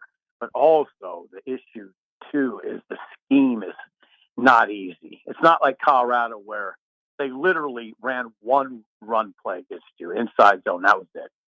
Now, Chip Kelly, it's got to take a lot of effort to understand what they're trying to do. Plus, they have Judkins and Trayvon Henderson and Jeremiah Smith and Egbuka. So it's really, really, I got a better handle on Ohio State, but I wasn't overwhelmed watching them. Like, I wasn't overwhelmed with, oh my God, this is insurmountable for Nebraska. I don't think that. Devil's advocate, was it because they were playing a top 2 team in the country, though? I don't know, because Oregon hasn't been. I mean, I think you guys would agree that there's no team out there, and especially there's no team out there that's just freaky good. I would agree with that for sure. Yeah. Yeah. So And I don't think Ohio State's freaky good. Contrary to what Urban Meyer and Jim Tressel said early in the season, if they were freaky good, they would have got to Dylan Gabriel a little bit. You know, if they were freaky good, they would have got the ground game going against Oregon. They didn't. Have bit one long run. Other than that, hardly anything. So, no, I don't look at it like, I don't think Nebraska will win, but I'm not going there thinking, oh, this could get really ugly. I'm not of that mind. So because this is going to be, I'm sure there's a lot of folks that are probably shaking their head right now saying, man, if they're losing 56-7 to Indiana, they're going to lose 70-7 to Ohio State. There are a lot of folks probably listening, thinking you're maybe a little crazy right now. So I'm curious, Sip, what's success on Saturday? Assuming it's a loss, what does success look like? Does it have a number on it? I don't do the transient score thing very much. No. It's not so much transient score thinking, but you know how it's going to be. I mean, people are going to see it and see another loss, but can there be a good loss? Especially coming off of what happened last week. You have a hard time convincing me there's a good loss in any form. No.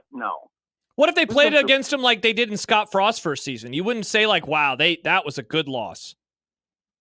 Well, I mean, I guess. Yeah, that was different. I mean, what I'm saying is we've been through all that. Sure. And what I'm also saying is this is a veteran team. It's not a young team. I mean, they play veterans, especially on defense. So I don't. No, I'm not. No, I would not. I don't subscribe to like if it's 31-21. That's Ohio State wins. That's somehow a victory for Nebraska. Now that's just my subjective, simple opinion. I hate that discussion. I do, especially now since we've been through it so much. We have, yeah. It's not it, but I don't want to say that as a commentary. I don't want to say that it's commentary on Matt Rule or progress. I'm just talking about in this instance, in this game. It's hard for me just to stop. I do this out of respect to the athletes and coaches. I'm not gonna I feel demeaning to those guys. I feel like it's demeaning to Ty Robinson and Nash and all the veteran players to say, well, if you just get close, everybody will feel good. God dang. I mean, I hope to God there's no player that steps on the field that thinks like that. So I'm being mostly just respectful to them, but I want to make clear it's not. I don't look at it as like if they get close and lose, that's a sign of progress, or if they lose big, it's a huge step back. I think last week was a step back because the team you were commensurate in talent with Indiana. But no, I don't know. So what's success? Winning. That's what I'd say. Okay. You still sticking with 7? Yeah, I'm still sticking with 7. Yeah. I watched UCLA today, though. That's not going to be easy. I don't understand. I get a lot of heat for that UCLA take. Wait, like still? Yeah, I mean, saying that they're. Wow. I just say they're representable. They're representable of a Big Ten team. Yeah, if you felt that way 2 weeks ago, I would have argued with you. I'm not going to argue with you today. I don't feel like they're a good team. I don't feel like they're really good. I feel like they're the second worst team in the league. But they can beat you. And I watched them.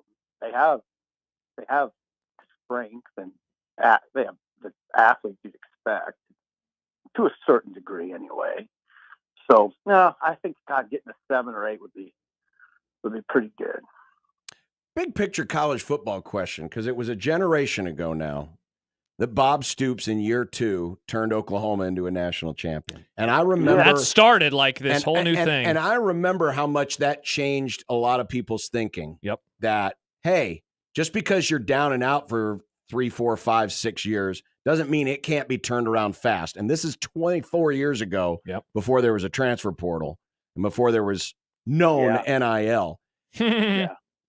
Do you think what Curt Cignetti is doing at Indiana could represent, and I'm not saying they're going to win the national championship as Stoops did, but do you think in this new world with the portal, with NIL, that what Cignetti is doing is going to change the paradigm for a lot of other athletic directors saying, hey, wait a minute.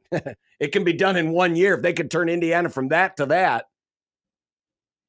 Yeah, it's possible. I mean, yeah, I don't know. I don't know why not. I mean, Indiana was 1-8, 3-9, and he brought in 27 players. Yeah, it changes the paradigm in this regard. I think that, I mean, if you're talking about a paradigm in hiring coaches, you might, it's just however you want to look at it as an AD, but you might want to look at coaches that have that are proven in this regard. Stocking their roster with guys from the portal, 25 plus, and then a guy that can identify the right guy. And you might have, it might be because of your prior connection or connections, or it might just be you're really good at kind of what I call interstate recruiting, which is quick. You gotta assess everything really fast, and you gotta assess if they're gonna fit in your program fast, fit the offense, fit the defense, fit the culture, just fit. It's very quick, you know. It's got to be done quickly in a lot of cases, but some guys are probably gifted at it. So yeah, I do think he could change the paradigm. I don't even know if I give him all the credit. I think there's other guys you could point to. He's the flavor of the month, but there's probably a few other guys you could point to and say he did it pretty well too. Steve Sipple. Well, enjoy Columbus. Yeah. Yeah, I will. I mean, I like these trips. I still love these trips. I don't. Oh yeah, you should. I mean, it's yeah. Sean's paying for it. You're not paying for it. Well, that's part of it. I mean, but it. Shout out Sean. Fun. It's fun, man. It was fun seeing Bloomington like that. You know, the campus was alive, and going to see the, what do you call that, Fox Big Noon Kickoff crew, the Fox Big Noon. Big Noon Kickoff crew. Yeah, we talked to those guys on Friday. That was fun, talking to Urban Meyer and Brady Quinn and Liner. So it was, yeah, I like going, and I will definitely enjoy going to Columbus. Good. Very good. Steve Sipple. I almost said the old place. HuskerOnline.com. That's where he is. That's right. Uh-huh. Sip, thanks. Have a great week.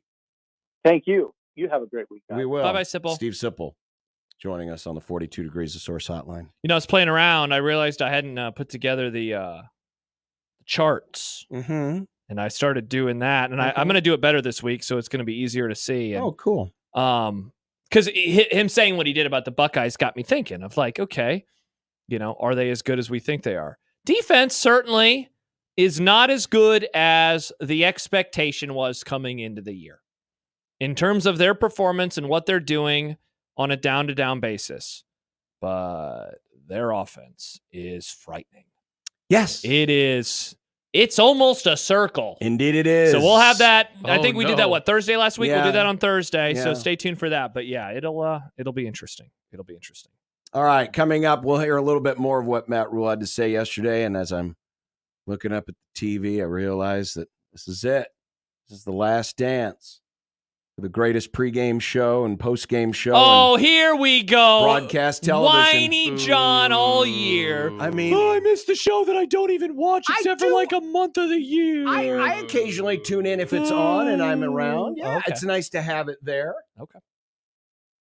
Talking about the NBA, inside the NBA on TNT. Sadly, Nick, your gonna team. be replaced next year by a song. And oh boy, I can't wait to hear that song again. wrong, John. No. You are taking your anger out at the wrong people. They're being replaced by Amazon. No, they're Get being mad replaced by a at song. Bezos, Jeffrey Bezos. No, they're getting replaced by a song. Everyone wanted that song. We gotta have Marv Albert and Bob Costas. The same Bob Costas you were all screaming at 2 weeks ago. We gotta have them back so we can hear that We song. want Biting Marv back. I would bury this song and ban it from ever being played again if I could get Inside the NBA on forever. Wow, you're such a freak. It's My name just is John a song. Bishop, and I'm a loser. I don't like good music. It's a great song. That's good music? Yeah, it is. It's yeah. a theme song. It's a That's great all theme it song. is. John, there's some banger-ass theme songs. Yes, there are. Yeah, many, that one. many better than Making that your one. way in the world And I never today heard of any takes great theme everything song you got. that kicked Charles Barkley and Shaquille O'Neal and Ernie Johnson and Kenny the Jet Smith off the air. I think they'll be okay. Round Ball Rock murdered Charles Barkley. Oh, gross. Go ahead, play it. Play it. Go ahead. Just stab me. Right here in the heart. Just stab me. Back after this on 1620 The Zone.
You said Rule?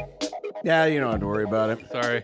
Wow. The muffs were on. I didn't hear. That's fine. Don't worry about it. I I wasn't very strong in my convictions. Shane writes, only way it's a good loss is by 17 points or less. And See, sorry. go ahead. No, I was just going to read this one from noted Wisconsin fan Kyle. I wouldn't be hiring a coach that didn't have a roster that he could bring with him. Rule was behind the 8 ball on talent the day he was hired. I can't put a number on. I can't put a number on any of this. Yeah, it's just how it's going to look. Yeah, and listen. I mean, am I expecting it to look particularly good? No, not really. So I don't want to make it sound like if we have another 56-7 this week, which is on the table for sure. I don't know if I'm going to come back here next week and say, oh my God, because it is Ohio State. This result, whatever result is on Saturday, could have been the result no matter what happened last Saturday. Oh, yeah. Because Ohio State is that good and that much more talented. Yeah, so, I'm trying not. I'm going to try my level best not to overreact too much, unless there is something overtly obvious. Yeah. That was just like, why did you do that, or why did this happen? Yeah. Barring something truly unforeseen, correct. I will not come on the air next week and say like this is just more proof in the pudding. Yeah. I promise. Please don't lose 70-10. Yeah. Please don't do that. Well, here's a little bit of Matt Rule from the press conference yesterday. Mm-hmm. And this was the quote that was mentioned earlier about the defensive backs and why the defense struggled. We struggled at the corner position, they isolated some one-on-one throws and those are 50-50 balls, so you should come down. You should win 50% of the time. And they won most of them. So then we were kind of maybe a little bit more off, and they took a lot of free access. But really, the game came down to me to the run game. We were not able to stop the run, and really, in some cases, in some, like as I said the other day, like some inexplicable, like we're blitzing into the run, and there's an unblocked defender, and we just didn't tackle, didn't play well. This is one of those spots where I wish I could go back and watch and get his identification. I don't remember 50-50 balls being a huge issue. No, if anything, it was Rourke was putting the ball. Those in really great spots. He had 2 or 3 really nice back shoulder throws that literally are designed to throw the ball where the defensive back ain't. Yeah, for sure. So yeah, I didn't think so. I don't classify those as 50-50 balls. Yeah, personally. I'm with you 100%. Here was the quote regarding why they continued to be aggressive and how they could have kept the score down had they played it differently, especially in the second half. I think a smarter coach probably would have just settled the game. Like when you're down 35-7, would have settled the game down. I just, in my mind, the long game is that Dylan's going to have to learn how to play in those moments, right? Like with intense pressure, trying to get the team back in the game. So we probably could have minimized that. Like, you go through the interceptions, the first one's 4th and 8. Like, if Thomas came up here, he would say, man, I have the defender outside me. I'm supposed to hook in on double. It's an option route. He caught that on the first down. If I would have turned in and read the coverage right, Dylan would have thrown me the ball. It'd have been a first down. The thing about Dylan is Dylan's not going to walk in the postgame press conference and say, hey, those ones aren't on me. He's just going to walk in and say, I have to play better. And he does. We all have to play better. But, so we're at crucial 4th and 8. Like if the game's a little different, maybe we kick that field goal. Dylan, he doesn't have that one there. If we're going to run on the idea that, Dylan is hampered and it is causing him to not throw the ball as well. Which I think, yes, which is what I'm hearing. Not only was it a mistake to continue to press ahead and continue to fight the tiger, as Connor has used the analogy, that would have been the moment to say, let's get him out of the game and let's put Harburg in there because it's just better just to get you off of that foot. Yeah, I know a lot of people have spent time talking about field goals and going for it.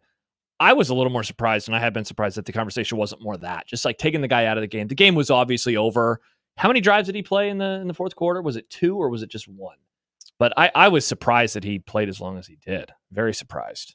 Let's see where the last time he ends up on the chart here. Take a second, so I apologize. For sure he played 1 drive in the fourth quarter. Yeah. For sure he played 1 drive in the fourth quarter. Let's go the opposite way and see. I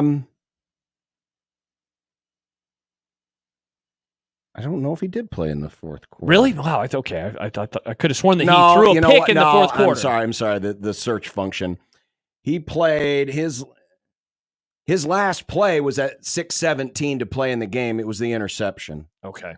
He threw an interception. That was his last play. So really, Harburg played 1 drive. Okay. And the score was already 49-7. Yeah, I was surprised they didn't go out before that. I thought that 42-7, let alone 35-7. Yeah, I think that's the concern. Obviously, the way he was approaching the end of the game, he being Rule, is way different than I was. I thought. I mean, the game was done. It was long done, and I get fighting, but he had the ankle. Him coming up and limping was the second quarter. So, I mean, at the very least, you do have evidence on the field of let's get him out of the game. When the third quarter starts and it doesn't go your way and then they extend the lead, I thought that would have been the moment to say, let's just get out of here. Not to bring up rock bottom, but in the Michigan game, Adrian Martinez in 2018 didn't play in the second half. Now, they were getting smoked, and he was hurt as well. That was the first game after his knee. But I thought that would have been an opportunity for Nebraska to just say, we're good. Let's get in some backups. Well, here is the talking about the psychological aspect of it. Here was Matt Rule on the "here we go again" mentality. My battle since I've been here has been the "here we go again," which is predates us. It's like, oh, here we go again. Whether it's just the constant narratives of tough losses or, we were having some success early. The local narrative is always very much like, here's what they're not good at, right? So our kids are reading what they're not good at. And that's life. I'm not complaining about that.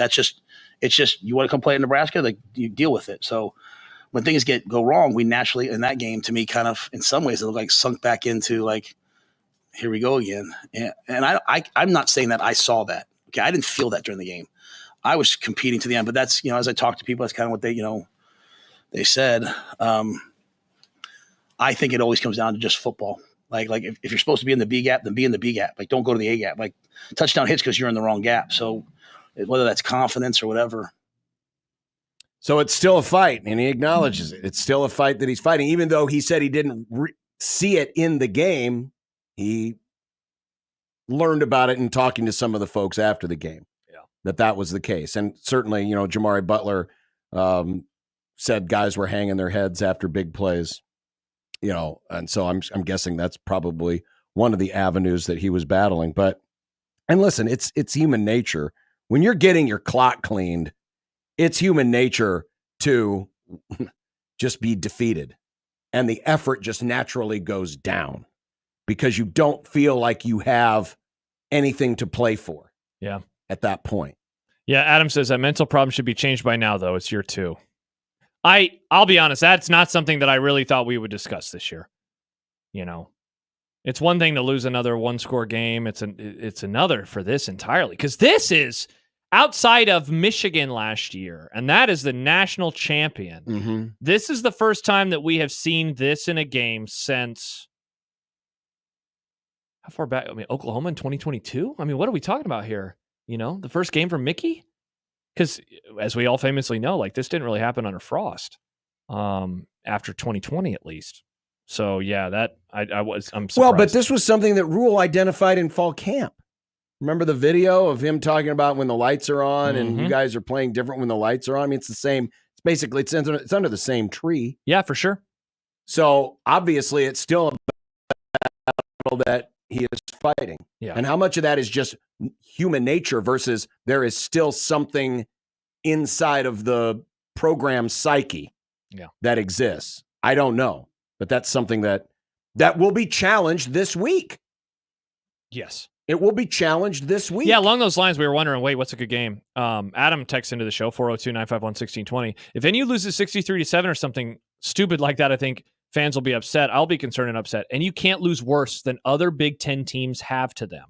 So then I would say, all right, so check out what Ohio State has done this year.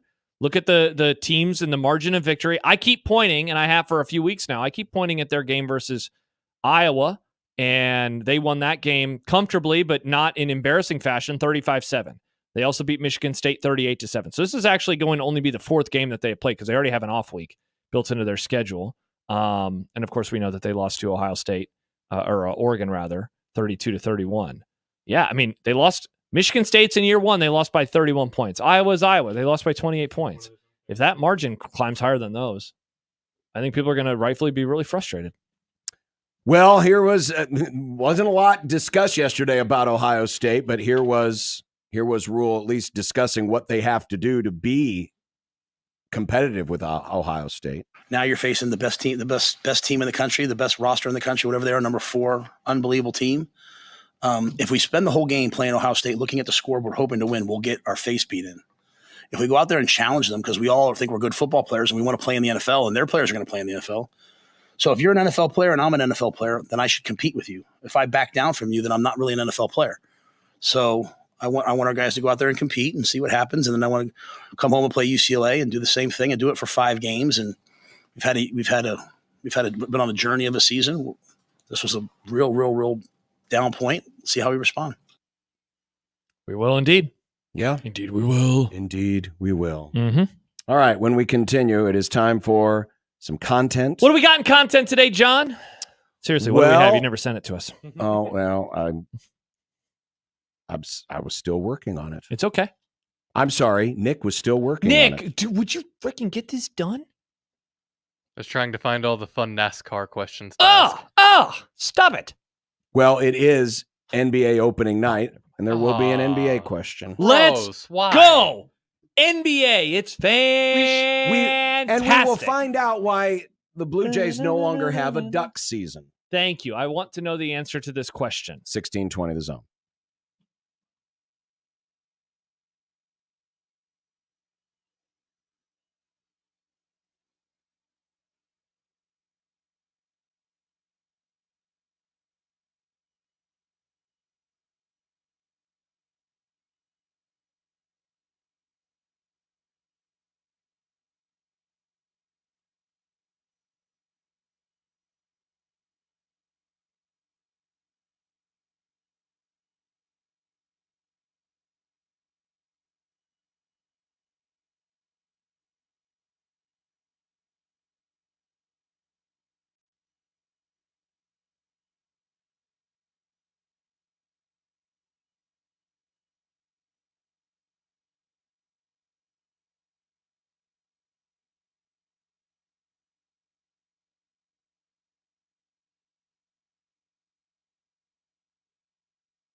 I made you some Unsportsmanlike content. Unsportsmanlike content. Unsportsmanlike content. Content that's unsportsmanlike. Man, there's a lot of arguing in the chat today. Can I get some arguments in the chat? Can I get some agreements and disagreements in the chat? Why don't you come on the show and deal your arguments? Well, right that guy here? wants to talk about Jeff Sims. Want to talk about Jeff Sims? No, not really. Yeah, we're not going to talk about Jeff doesn't play Sims here anymore. No, he plays at Arizona State. Yeah. Okay. Go ahead, Nick.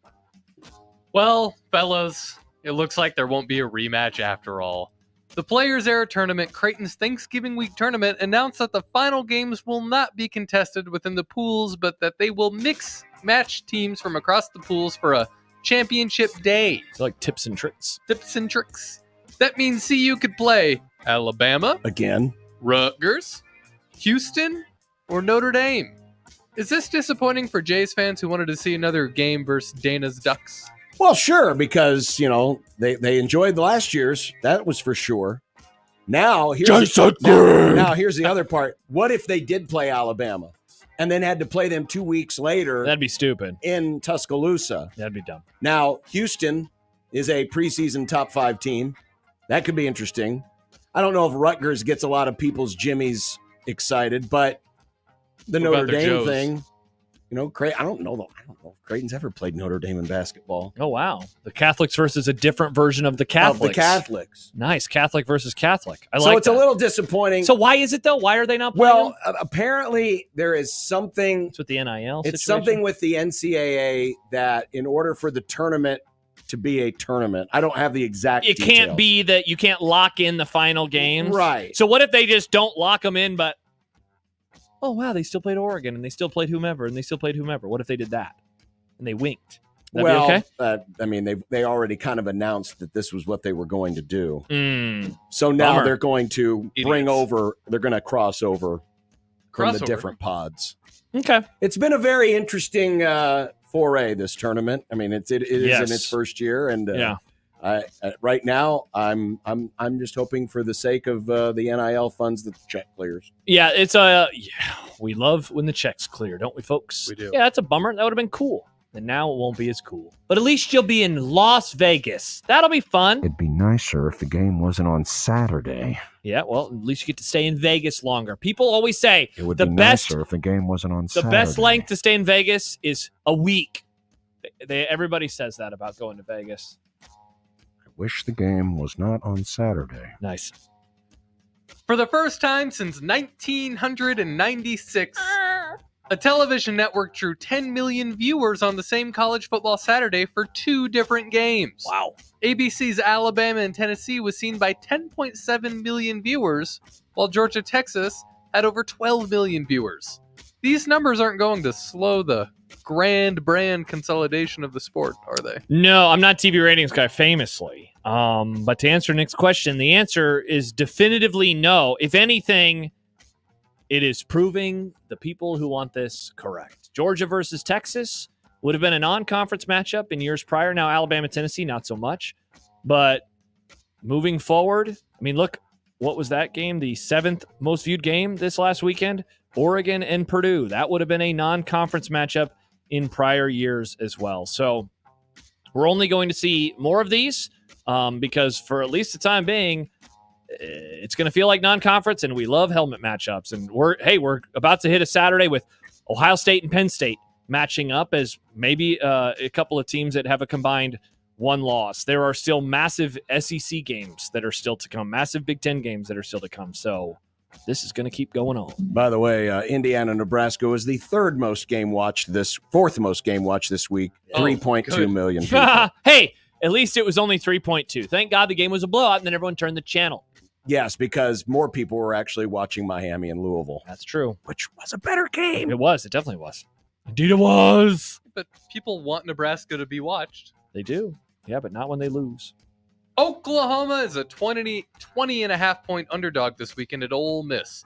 As Brad Powers pointed out yesterday, it's the largest dog they've been in any game since 1997. How much longer do we think old Brent Venables has there? Probably not very long. It's this was the fear, was that Oklahoma was not going to be ready for this type of move. And sometimes in a case like this, it's all about timing. And the timing couldn't have been worse for Oklahoma. They were running into buzzsaw after buzzsaw, and it happens they're doing so with, young quarterbacks, not a very good offense, third worst offense in terms of yards per play, averaging just 4.3 yards per play. That's bad, by the way.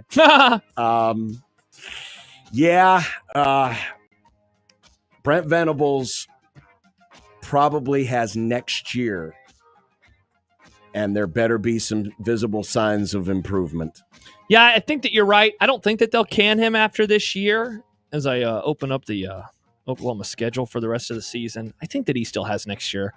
Remaining this year, they have Ole Miss, as we just talked about. They have Maine. That'll be a dub. They have Missouri. Eesh. They have Alabama. Eesh. They have LSU. Ooh. Man, John, I don't know. There's a world where if they go like 1-4 down the stretch, I don't know if I'd be totally surprised if we wake up on December the 1st and he's canned. Oh. By the way, the last time Oklahoma was a 20-point underdog or more was November 22nd, 1997. They were a 20-point dog at Texas Tech, and they won. They did. I looked that up this morning. And before that, of course, they were big dogs against Nebraska. They were 37-point dogs to Nebraska. And Nebraska covered. That was Tom Osborne's 250th win. I was probably quite literally pooping myself when that happened. To be fair, Nick, you're still like quite literally pooping yourself right now. Gotten better. Mike, don't call me a ham sando of The Athletic, quoted an NFL executive saying that the 49ers need to make a decision about whether they should be moving on from this older core and building around Purdy, or do they trade Purdy, get stuff for him, and go with a cheaper option at quarterback.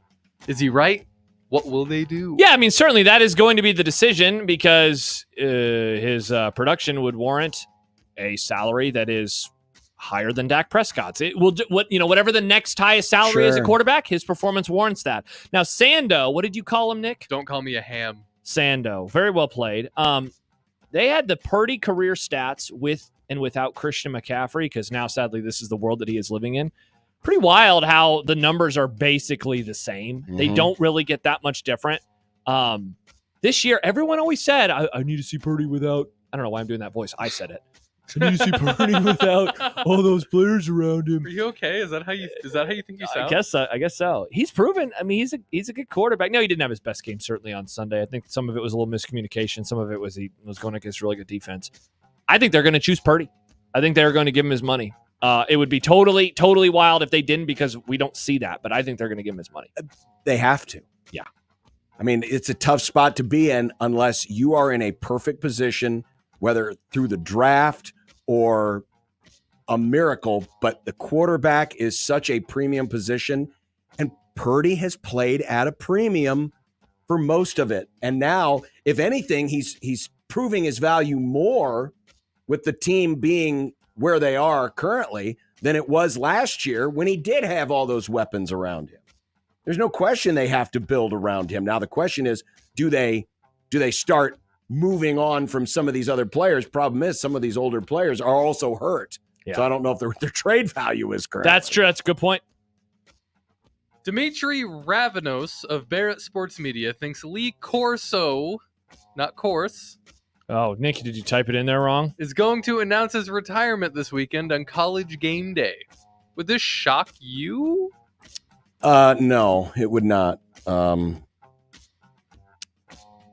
It's just it's unfortunate that they continue. I get it. They love him. The world loves him. He's great. But honestly, this needed to happen many years ago, not just now. And with his health being what it is, it's time.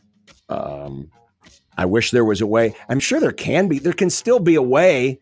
Hell, if you want to spend the money, bring him out, have him do the picks, have him do the headgear. Have him just literally do the last it. pick. Do a video from home, whatever and that's it. It still stuns me. It's gotten to this point. You and I have long stopped watching College Game Day, and I'll certainly. I watch it more now. I enjoy what they have turned into now with McAfee. With McAfee and with Saban. Yeah. I think it's a better show now, and you don't notice the annoying Desmond Howard as much. Yeah, Yeah, and see, I'm not a huge Pat McAfee fan. I do like Saban. I think he's really good on TV. But I initially started tuning away because of Corso. Because it's just tough. It's tough to watch. And I saw some of the clips from last weekend, and it was tough. And I'm surprised that they continue to put him in that situation. The argument to be made that this writer made that this will be his last one is, he coached there. This is interesting that they're going there because, it's not the best weekend, but this is a weird pick. It's a BTN game. And so laying that out, I was like, wow, that's interesting. This is the first Saturday time they'll ever be there. They did game day there for a Thursday game in 2017 to open the season, but never like this. Yeah, it wouldn't surprise me. Especially given he's missed some time this year, and then he's come back and it was pretty rough. Major League Baseball says they still want the Tampa Bay Rays to be close to Tampa if their home ballpark is not available to them due to hurricane damage. RIP to the Omaha Rays. I guess so. Where will they play then? Well, there's a lot of minor league ballparks in the area. You do have the Miami Marlins. They could probably play some of the games there. I'm sure that those will be the majority of the places, but I do think this is an opportunity. And if you're Major League Baseball and the Rays, why not cash in on an opportunity in an unusual circumstance to spread the love, to move out, play a series in Omaha, play a series in other places. It doesn't have to be all of them. I understand wanting to stay close to home and keep the home fan base. That's absolutely important. But I think there is an opportunity here to help grow more interest in the game. And if I'm the Rays, I'm like, this is a lot better situation than what the Athletics have, where they're playing in a minor league ballpark by choice. Because of how nearsighted they are. This is an unusual circumstance that, quite frankly, maybe deserves a bit of an unusual response. It could be like the early days of baseball where roving gangs of players would just show up into a town and be like, let us play your team. Oh, man, that's like and if you don't, we're going to steal all your milk. We're going to steal all your milk. A lot of cows gone in those days. The long wait is unfortunately over. For? Tonight, the Celtics welcome the Knicks into the Boston Garden to kick off another season of the NBA. Bing bong, Nick, this is your team. Bing bong. Wow. Later on, the Timberwolves travel to the land of 10,000 lakes, Los Angeles. Yeah! To take on the Lakers. It's in their name, Nick. How great is it to have the NBA back? Oh. Well, I don't know. You got into baseball and you've become a little baby about basketball. You used to ask these questions with some gusto. Yeah, I like baseball a lot, though. That doesn't matter. You need to ask questions with gusto. Yeah, but you want me to pretend that You want me to pretend that I care? Hell no! I'm busy tonight. I'm not watching the NBA. It's October 22nd. Gosh. See you in April. One of the cornerstones of our program is being honest with ourselves and with the audience. Wow, is it? Why do I care about basketball?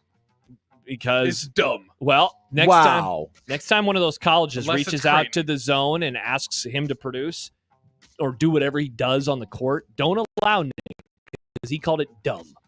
I don't need to like ball to be able to produce a sports event that ball is happening with. Interesting. By the way, I saw this today. Fascinating.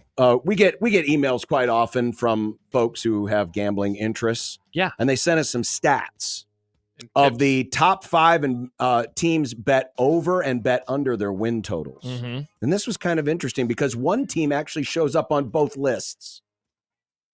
The Mavericks are the team that most people are betting over, and their total was 49.5. Interesting. The people Hawks, like the Thunder? Hawks 36.5. Cavs 48.5. Warriors 43.5, and the Jazz 27.5. The Jazz also show up on the top 5 NBA teams to bet that were projected to go under. So people are betting either the over or the under at very high rates? Yes. That's fun. Apparently the Jazz are a very popular team to bet on. Huh. Because you have a lot of people betting them on the over at 27.5 and on the under. By the way, the top 5 teams bet under. Yeah. Clippers, Wizards, Spurs, Raptors, Jazz.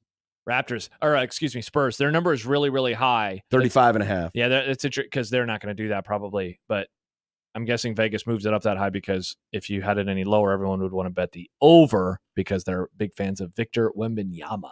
Apparently, there are like a ton of like wild odds for Wembanyama. Like, you can bet on a ton of stuff for Victor if you would like to. Yeah. Like, he'll have a quadruple double this year or other things of that nature. By the way, the defending champs total is at 58.5. No. Banner 19. No, it is not going to be The Banner march 19. to Banner 19. I think I like the Thunder to win it all. Give me OKC. Give me OKC. They got a young roster, a good roster, some big men down low. We saw them have a nice season last year, but they took their lumps.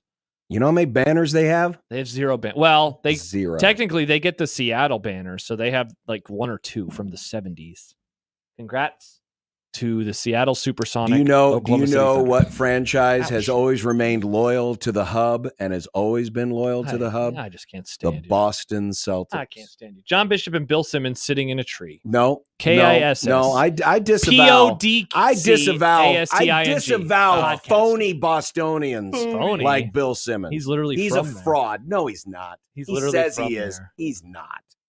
He's from San Francisco. Andy says Josh doesn't support Blue Jay alum. No, I don't. John doesn't I don't either. support Southie Shireman. When was the last time John talked about the Sacramento Kings? Well, actually, last week. Last Remember, week he wouldn't stop singing "Light the Beam." Light the beam, baby. Last week, he talked about the Celtics more recently. I guess hard to argue with you there, Nick. He Well, the broke up Kings with didn't Doug. come up. The Kings did not come up on this list. Mm. But that's because it probably came out before they signed Doug McDermott. Now teams are like, people are going, bet the over, bet the over. Bet the over. That McDermott guy's going to help them win. And the over.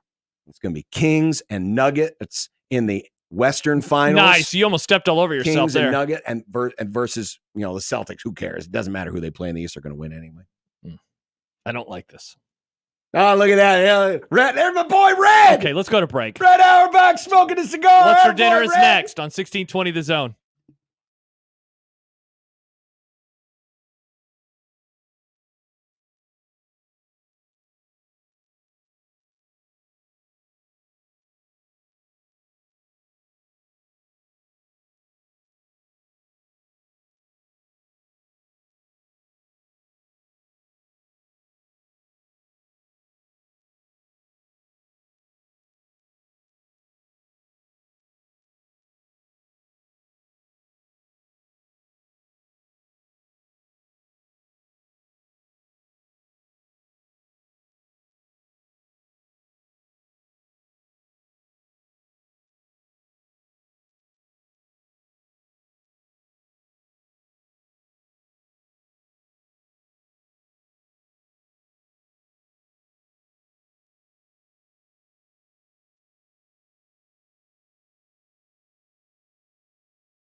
When you knock us down, we're going to get up. And on the way up, we're going to bite a kneecap off. Crust is good on your pizza, not your ass. I will eat your ass first. He's tough as a Woolworth steak. And then it's going to take 2 more shots to knock us down.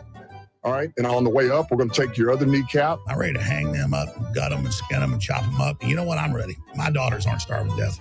I'll eat my neighbors. And we're going to get up, and then it's going to take 3 shots to get us down. And when we do, we're going to take another hunk out of you. Cliff, what are you going to take away as your best memory from playing basketball at Boston College? Probably just like going out to eat. Last night was just very simple. Hot dogs and fries. Just something simple. Oh, sounds nice. Yeah, just cooked it out on the grill and before it rained. Yeah, it did rain last night. It did rain a little Needed bit. that rain, though. Am I right, John? Yes, we did. We needed the rain. What did I have? I don't remember what I had last night. Oh, we ended up not doing the wraps. We just did chicken Caesar salads. It was good. Wow. Yeah. No wraps. No wraps. I didn't feel like it. Tonight, I don't know. What, you didn't feel like the instead of putting all the ingredients in a bowl, putting it inside a tortilla and then Yeah. rolling the tortilla? I didn't want to go to the closet and get it. I was lazy. Didn't I wanna don't know. Wow. You went to the cupboard to get the bowl, but not to the... Yeah. I think I'm going to do a ham and cheese sandwich tonight. Oh, the wife's working. You're having a ham and cheese And other stuff. I'll have sandwich. other stuff too. I'm going to have a ham and cheese And there will be other sandwich. things on it. There will be veggies. There will be mayonnaise, of course. Chips. It's ridiculous. Maybe some chips. Nice. Yeah, I don't know. We'll see. We'll find out. We're doing like a I have something to do at 7, so I don't have a lot of time tonight once I get home. we're doing like a jambalaya situation tonight. Wow, see, now that takes some effort. Yeah, I don't have time to do effort, though. Why do you have it's a Tuesday? Who has anything to do on a Tuesday? I got something going on besides, Tuesday at 7. Besides watching, Not watching the the NBA. Celtics raise banner 18. Yeah, well, some of us got to do stuff. You know how, like, when it's basketball season, how you'll have things to do? Yeah, that's like me tonight, but not basketball. But I always have time for more than just a ham sandwich. There will be other things on the plate. We'll see. Maybe I'll do shells and cheese. I don't know. Oh, I love shells and cheese. Yeah. That sounds better than a ham sandwich. Yeah, I might do shells and cheese. We'll see. Why not both? Who knows? Why not both? Can I get it done? Can I get it made and then eaten in time for 7 o'clock? Tomorrow. What do we got? What did Nick book for us? Mike Schaefer, Mitch Holtis. Nice gets. Thanks. and Wow. Dumb debates. Oh, lovely. Anything else? Another opportunity to win $50 to Stories We Coffee love Company. that. That sounds good. Nick has got Tim May for us on Thursday. I do. That's the good thing about Ohio State week is we get to catch up with our old friend Tim May of Letterman Row. Oh, man. So good to hear from you. Yes. Can't wait. By the way, did you remember that this Friday, John, we need this in predictions? Oh, Of that course- we're going to Roncalli? Yes, we are going to Roncalli. Can't wait. But there is Yankees, Dodgers, blah, blah, blah. Woo! But the real battle of LA versus New York is also that night when Rutgers travels to USC for a 10 p.m. Central kickoff. You're disgusting. That is, look at that matchup. Look at it, John. Stare at it. Look, Josh, everybody. You're perving all over the studio. Yeah. I just saw the tweet and I got excited. Zip that up. All right. Bye-bye. Bye. See you later.